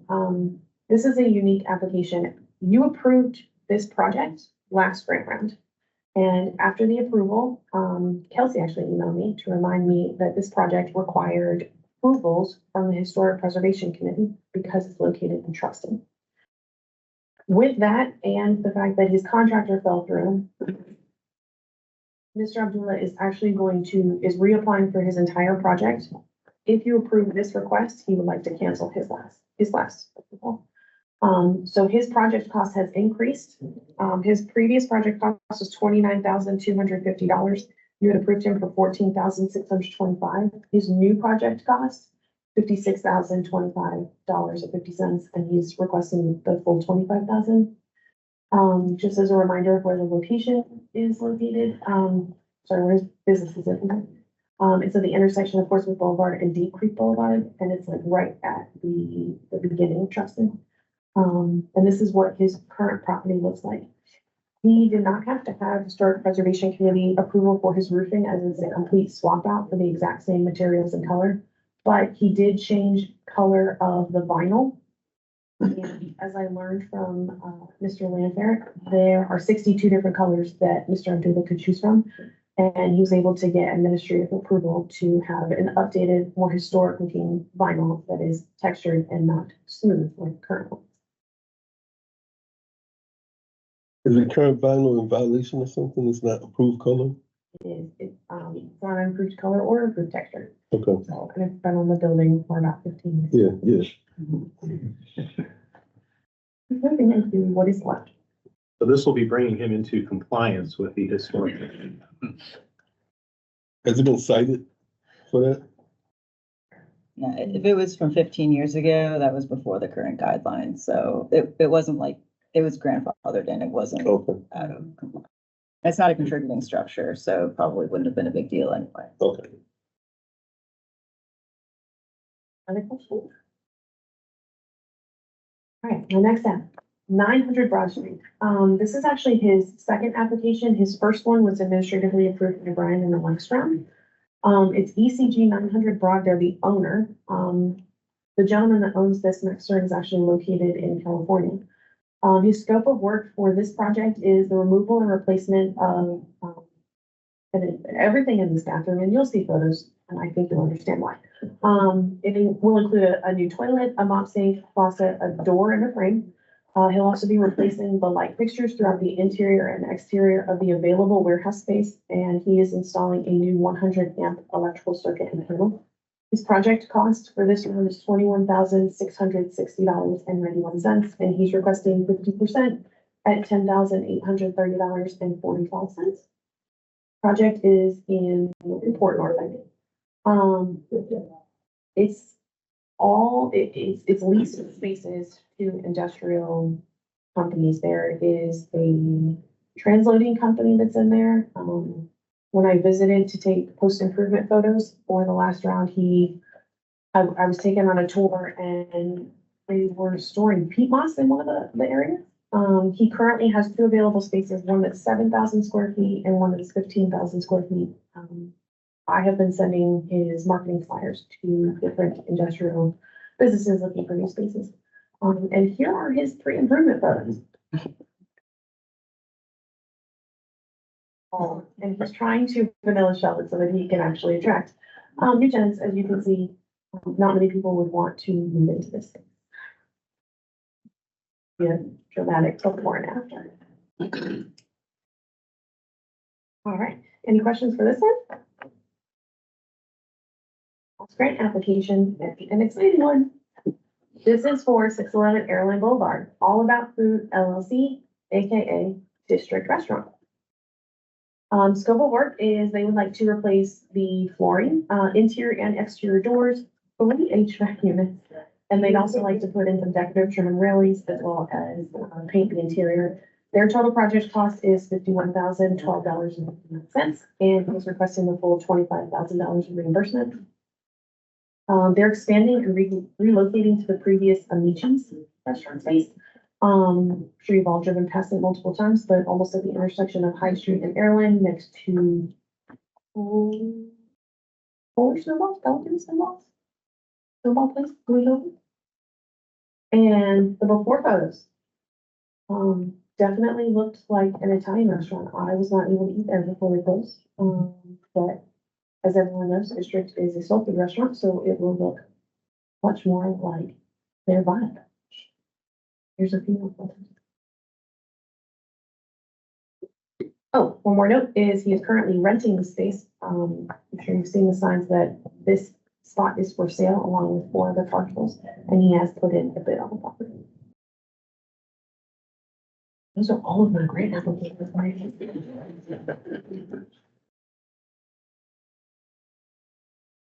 Thank you. Thank you. Is the motion to approve all of the 7? Second. Okay. Was a second by Mrs. Smith? Yes. Okay, thank you. Got a motion and a second. Is there any discussion? Hearing none, I'll do the roll. Mr. Barber? Mr. Mitchell? Yes. Mr. Brown? Yes. Dr. Smith is absent. Mrs. Smith? Yes. Mr. James? Yes. And Mr. Harmon? Yes. Chair, the item is adopted by a vote of 6-0. Thank you, everyone.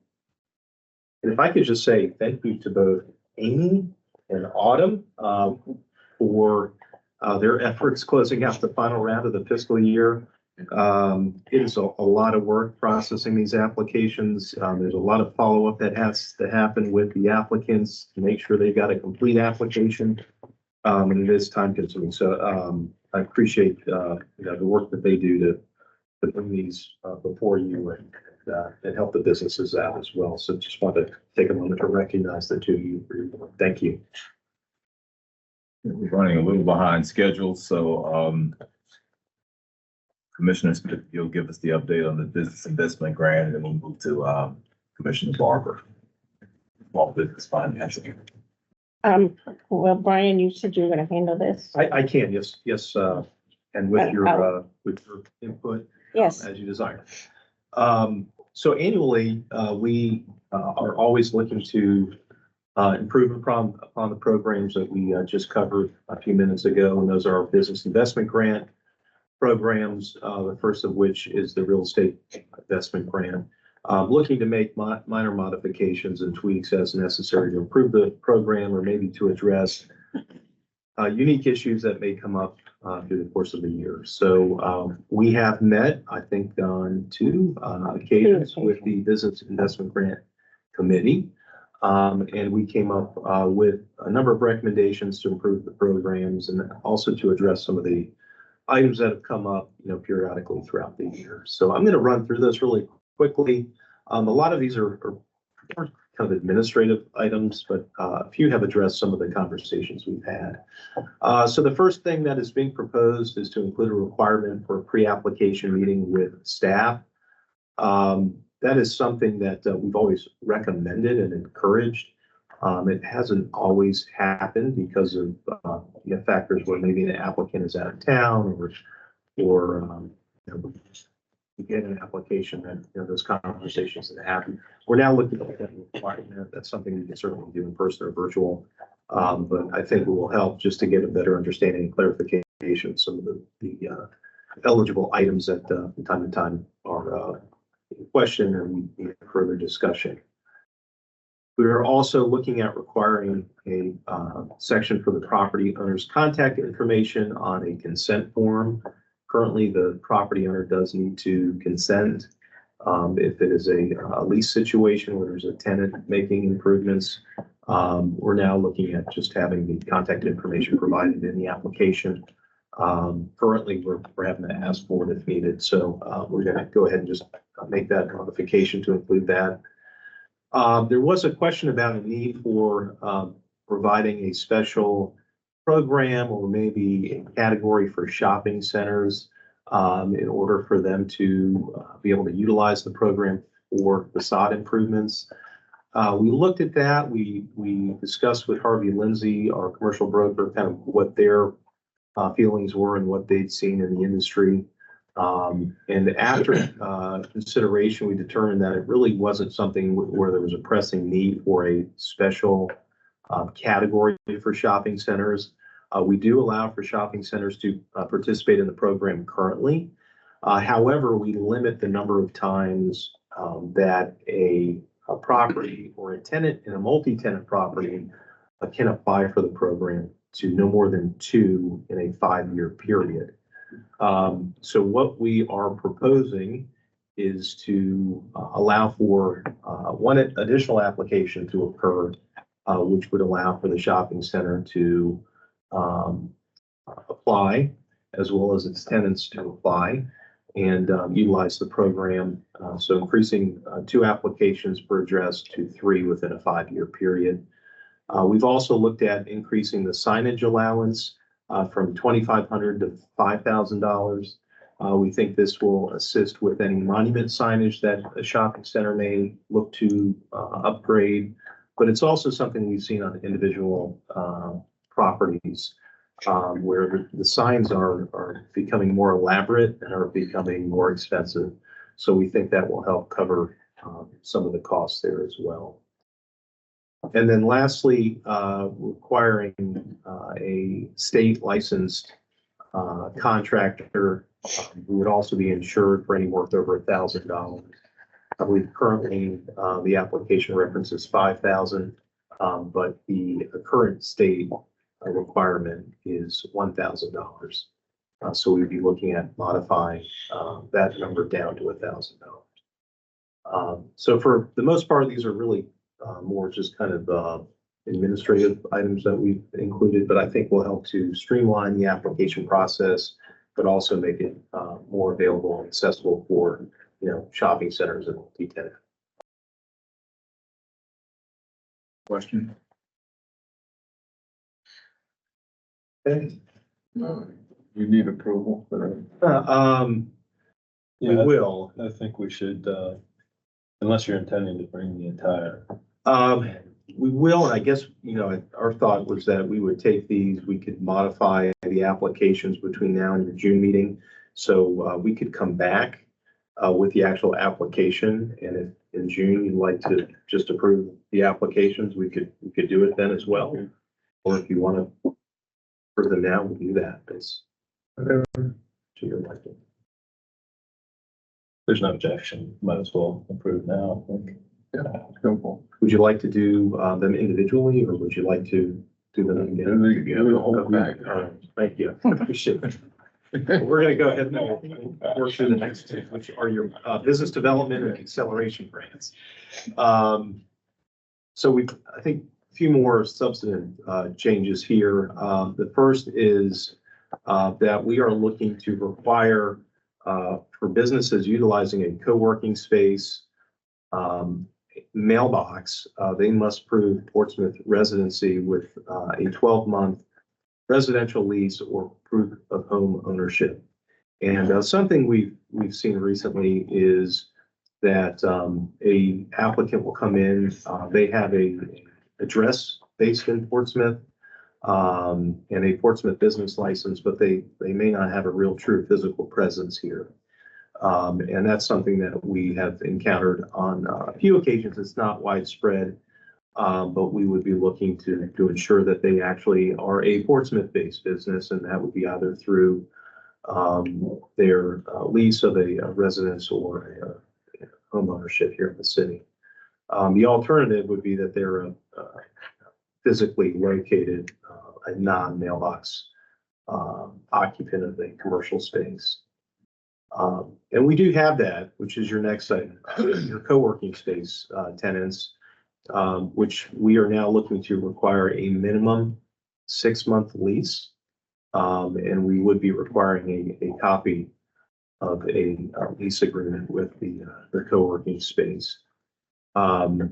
There are some scenarios where a business could potentially go into a co-working space on a month-to-month basis. And we feel that well, technically a Portsmouth-based business, it's not a permanent or semi-permanent situation. So we would be requiring a minimum 6-month lease period. I thought we had said 12 months. I have that in my notes. Well, that's certainly up for discussion. If you would like to amend that to 12 months, we can increase that.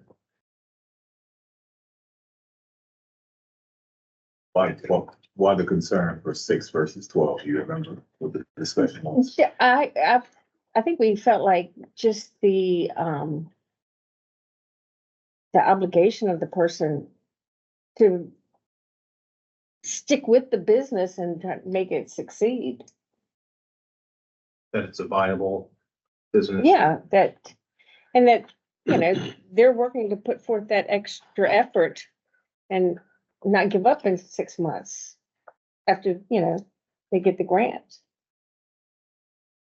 We initially suggested 6 months because of the new co-working participants. Their minimum requirement is 6 months, but after discussion, we said 1 year will provide more of the commitment.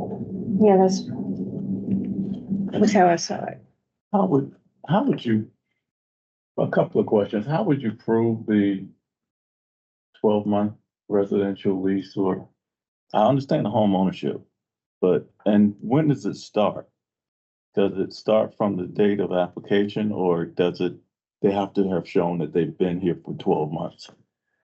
They need to provide a copy of documentation of that, but we need to document they are a Portsmouth resident for a 12-month period, or they're a Portsmouth business for a 6 or 12 month. It sounds like we're leaning towards 12 months.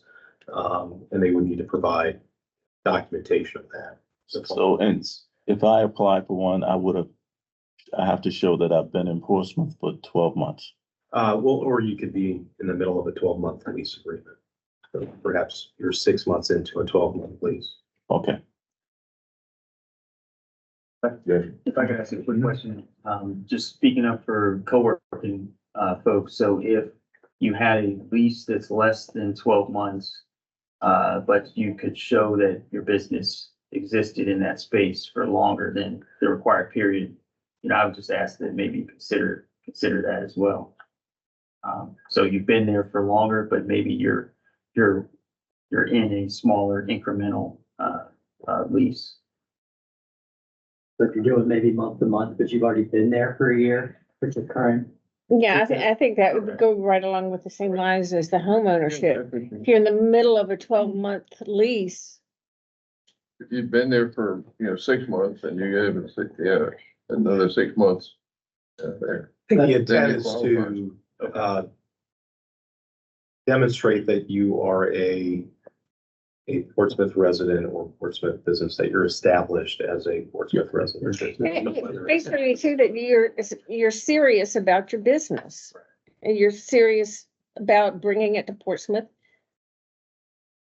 And I just feel like it shows some responsibility on their part. I think what Jay was saying though was that that business actually had been there. So I'll give you an example, like IncuHub only does 30 days on theirs. They don't do a 6-month lease, they don't do a year. So if somebody's been at IncuHub for 2 years, yeah, the documentation they're gonna show up is only gonna show 30 days. But to Jay's point, if they can show backup, hey, I've been here for 2 years, but this company only gives 30-day leases. Yeah. So I have a question, a comment. For the first bullet, someone that's using, for instance, the Mustard Seed Place as a co-working spot, but they live in Virginia Beach, but they travel daily from Virginia Beach to Portsmouth to run their Portsmouth business, they won't be qualified to receive a grant. They would be. It would be. With what's being proposed, if they have a 12-month lease for their space. Or they have shown that they've been in operation for a combination of a lease forward and an occupancy. You're talking about item number I'm one. reading that says businesses utilizing a co-working space, Mustard Seed Place, must have a Portsmouth residency, but I live in Virginia Beach with the 12-month residential lease, proof of home ownership. It has nothing to do with your business at that point. That's for a mailbox situation. So if you're saying you have a mailbox, and not a physical presence in the co-working space, that's different. So that would be requiring that you're proving that you're a Portsmouth resident. But if you are a tenant in a co-working space, we're requiring you to demonstrate that you have a. When you get your business license, it doesn't require you to have that. The license that Portsmouth gives you to do business in Portsmouth doesn't require you to be a Portsmouth resident. No, but There are two situations. One is if you live and work and operate a business here, that's one situation. The other situation is you live someplace else and still operate a business. Mhm. In both situations, you would be eligible there, provided you had a proof of 12 months, either going back and going forward or going. but it does say Portsmouth residency. That's again, Yeah, what you're saying is not what the bullet says, so I'm just asking about the bullet. If I can just reiterate, Yes. the residency requirement that you live in Portsmouth is only for those who are saying they're at a mailbox, not a physical location. So what we have is, somebody who may live in Portsmouth, It does say utilizing, yeah. Because some people Co-working. live in another city and pay the $20 a month just to have a mailbox instead of paying $500 to have a space. That's right. So he just try to mitigate the people that would pay the $20 to take advantage of this program. Yeah. So to your point, Mr. Brown, the second bullet takes care of what you're referring to as far as living in another city, but you're still leasing the co-working space itself. Okay. So I think it covers both sides of that and I think provides some protection from it, being utilized. This is the verbiage, is not, I think it's not real, it's not on the wordsmith. Yeah, if you put either or. I get what you're saying. But what I'm hearing, if I go back, is 12 months for the co-working tenant item. So that could be either a look back or a look forward, but you need to have some documentation that you have been present in a co-working space for 12 months, or you will be. Have been or will be. And we can wordsmith the language there to make sure we achieve that. And again, the residency, we are requiring proof of residency for home-based businesses, and we would just need a copy of a lease or some documentation of home ownership for that. We are now looking to require financial statements along with a business plan. That has been a component of the business plan, but we're actually going to be building in a template for that into the application because we've seen a myriad of different versions of financial plans and statements, and it's made it somewhat challenging because they're inconsistent to review those. We are looking at doing the same thing for the business plan because we've seen many different versions, some of which are complete, many are not. This will help, I think, to provide some guidance on what the expectations are as well. And then the final item is just an update on the business plan course requirement.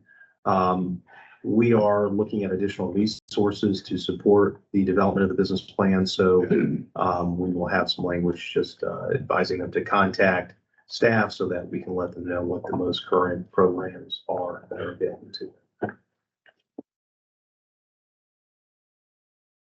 And those are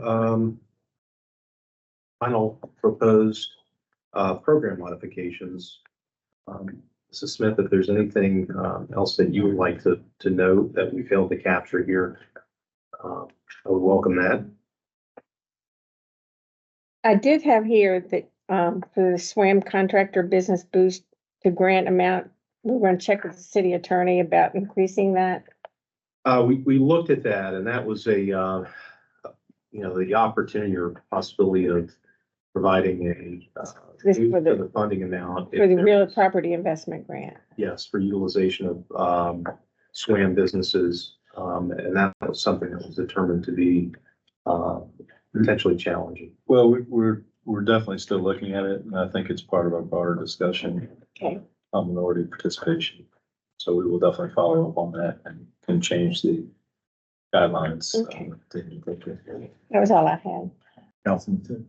So with these grants that you all give out, is there a way to track the economic impact that it has to the city? Like, for example, if we're giving out $250,000 in grants each year, is there a way to be able to say, okay, this $250,000, we've given this out, but it has bought X number of dollars to the city, so that way we can justify maybe next year going up to $500,000 to continue to bring in business and stuff like that? In some instances, yes. The most, readily available information is with the real estate investment grant, because of, those are property improvements, so we can quantify that fairly easily. The challenging side of this is for the business development and acceleration grants. While those are investments in the businesses that we support, not all of the businesses make it past a year, which we do track. We do follow up and track that, report on that. I think that's a good thing to track too, and we can learn why they're not being successful, and what to look for then with the next group that come in if we need to make any modifications. And that is something that we'll provide back annually to you all. That I think we did that last year, but it's a little more challenging to get the true return on investment because we don't have access to their financial records, and it is sometimes challenging to get that information internally from the city. And one of the reasons I ask guys, I know that last year in the General Assembly session, I believe the city of Virginia Beach is either a federal or state grant, I believe, that they were able to acquire to assist with the beautification and safety aspects of their shopping centers. And so when I think of that program, the first shopping center that comes to my mind is Williams Court on George Washington Highway. And so if there's a way that we could track the economic impact that these types of grants are having, then we can go to Richmond or to DC to justify why we should be able to get money to help to beautify and safen shopping centers like Williams Court and other ones throughout the city. Because when you look at it, it's just street lights, but that street light does have some type of impact, whether it's through taxes or whether it's through the electric bill that's going to maybe a company that's maybe somehow benefiting Portsmouth in some way, whatever it may be. But those are good ways to make arguments to our legislators. It's a good point. And a real estate grant program has been used for lighting in a parking lot at a shopping center before. In fact, the Farm Fresh in Victory Crossing just used the program to replace all of their lights. So, I mean, that can definitely. Would we get less money because that's more energy efficient? So they're drawing down less power, so actually the city will be at a loss for that. But the site looks better and you get more tenants coming in.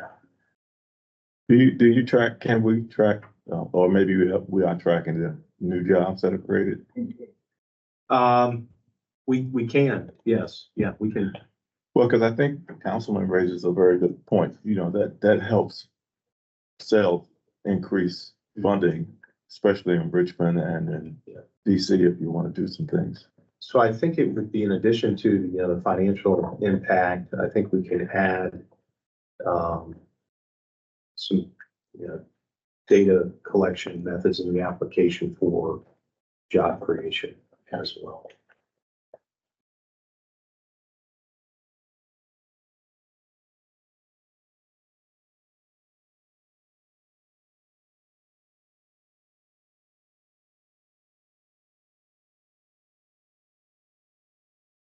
Okay. Are there any other questions or discussion items on this? It did sound like there was a desire to approve these today. I recommend approval with additional recommendation for clarification. Second. Have a motion by Mr. Barber and a second by Mrs. Smith. Is there any discussion? Read the roll, Mr. Barber. Aye. Mr. Mitchell. Yes. Mr. Brown. Yes. Ms. Saunders Smith. Absent. Mrs. Smith. Yes. Mr. James. And Mr. Harmon. Yes. Chair, the item is approved by a vote of 6-0.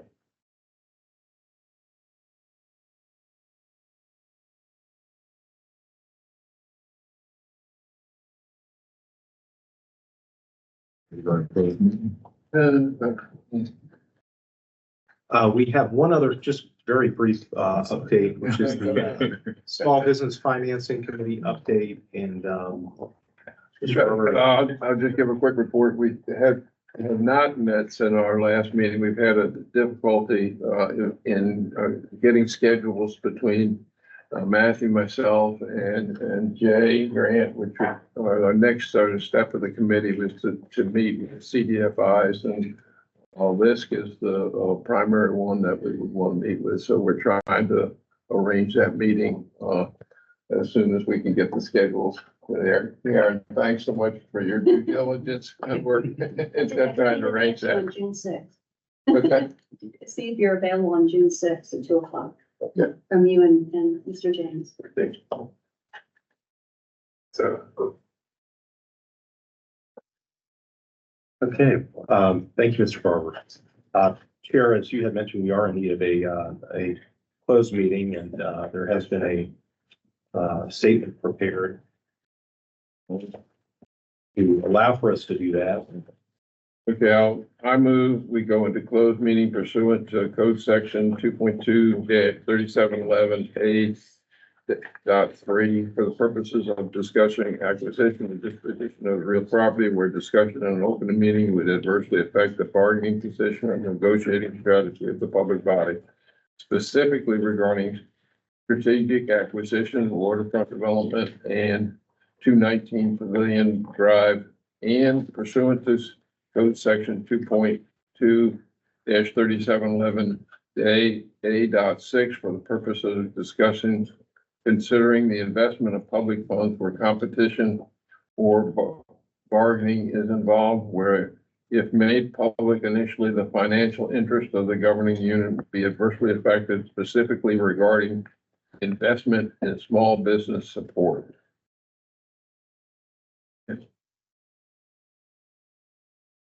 Second? Second. Brown, I'll read the roll. Mr. Barber? Aye. Mr. Mitchell? Yes. Mr. Brown? Yes. Mrs. Smith? Yes. Mr. James? Yeah. And Mr. Harmon? Yes. Chairman, the item is approved by a vote of 6-0. We are now in a closed meeting. I hereby move that each commissioner certified to the best of his or her knowledge, only public business matters lawfully exempted from the open meeting requirements under the Freedom of Information Act, and only such public business matters as were identified in the motion by which the closed meeting was convened were heard, discussed, or considered in the closed meeting just concluded. Second. I'll read the roll. Mr. Barber? Aye. Mr. Mitchell? Yes. Brown? Yes. Ms. Smith? Yes. Mr. James? Yes. Mr. Harmon? Yes. Chairman, the item is adopted by a vote of 6-0. We're now back in an open meeting. First item on your open meeting agenda is 219 Pavilion Drive. I'll go ahead and read the resolution. Whereas EDA entered into a purchase and sales agreement dated January 20, 2022 with Gerdau International, Inc. for conveyance of 219 Pavilion Drive. Whereas the developer has diligently pursued site design and permitting, but has had to address issues related to the configuration of the property and railroad encumbrances. Whereas the developer has requested to extend the feasibility period expiration date through April 15, 2025. Whereas it is in the interest of both parties to allow the developer additional time to complete the permitting process for development, now therefore is hereby resolved that 1, the amendment of the agreement to extend the feasibility period through April 15, 2025 is hereby approved. 2, the chair and vice chair are each authorized to execute amendments to the agreement in accordance with the intent of this resolution. 3, the resolution shall be effective immediately upon adoption.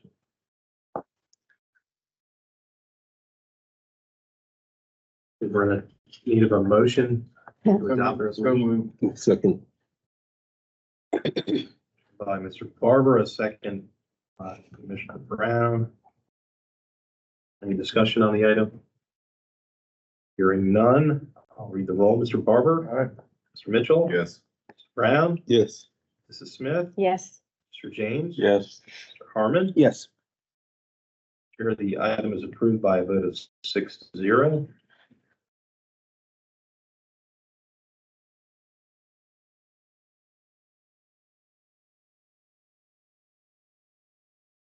We have another item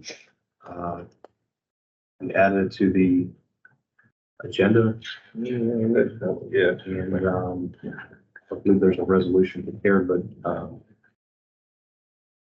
And that would be, well, there wasn't I move that we accept the proposal made by the Small Business Development Center, Hampton Roads Chamber of Commerce for the Portsmouth contracting is for $23,000 and something.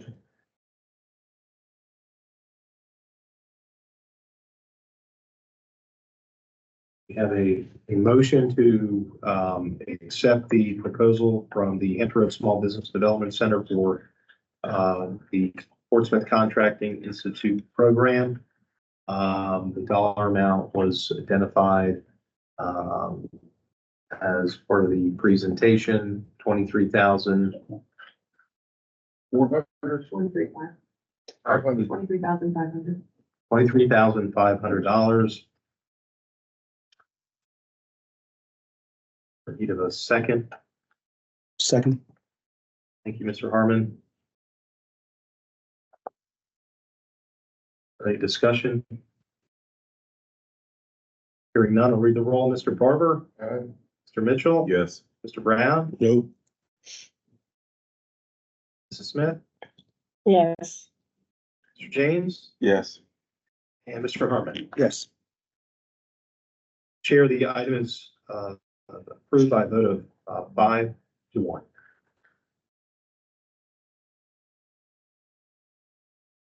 Okay. We are now on to items submitted by board members.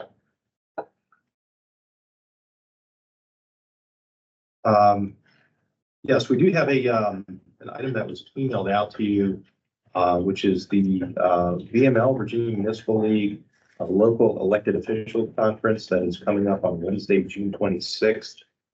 That is being held in Richmond. The agenda is still pending, but I do understand it is a full day event. Karen, do you have details on this? Or? Again, the agenda is still pending, but all appointed and elected officials every 2 years have to have the conflict of interest training, as well as the FOIA training.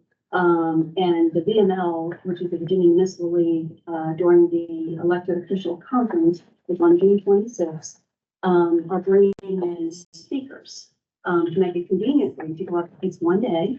Now, as I read earlier, it's FOIA before lunch and conflict of interest after lunch. There is a cost of $50 to attend in person. It's not full registration. Full registration is $70, so it's just attending these two classes, and it is a person. You will have access to representatives from the state of Virginia, as well as the Ethics Council that can answer any questions for you. But I will also say that these are available online free. That you and I've given you the links as well, and I'd be happy to help you with it. The FOIA training is a slide presentation. It's about 30 minutes, and the conflict of interest is a little bit longer. But it is a requirement. The conflict of interest, and the clerk is also asking me to do the FOIA, and we will need documentation that you have been able to do the training, so that we can submit that to her. Good thing everybody's computer savvy. Yes, actually, it's in your documentation, but I'd be happy to work with you one-on-one.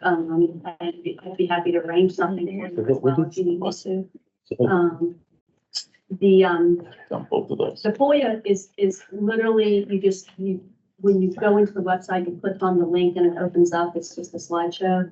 The conflict of interest, you do have to register. Karen, what is the deadline for completing the FOIA training? Every 2 years, so I'm not sure where you are personally in your requirement. So if you've never taken the training, then you need to.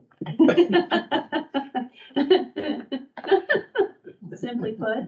Take some notes before you take it. And then. We're glad I'm not the only one that thought that. But then once you take the training, then we just keep up with it, that it is every 2 years, it's a 2-year requirement. Yeah.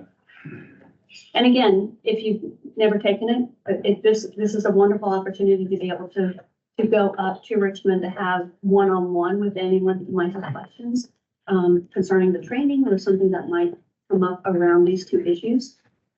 These are real issues, and they happen. The conflict of interest is very, very important as appointed officials.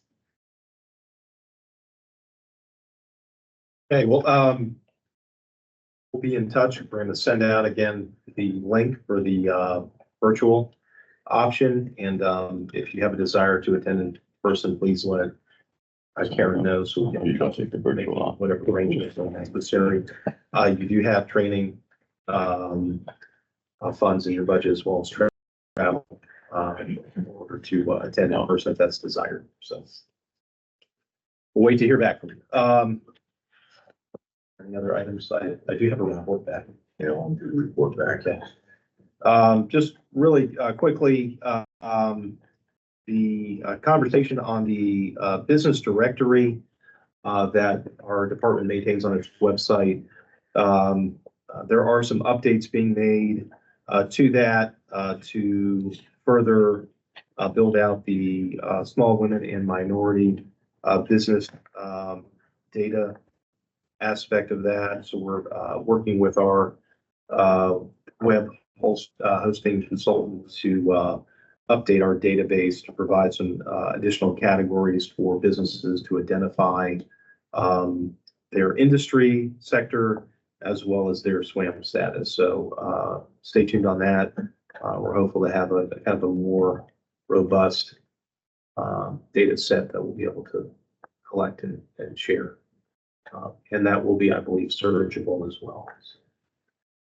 Amy is working on that, so we're hoping to have something here in the next month or so. Good. If there are no further questions, this meeting is adjourned.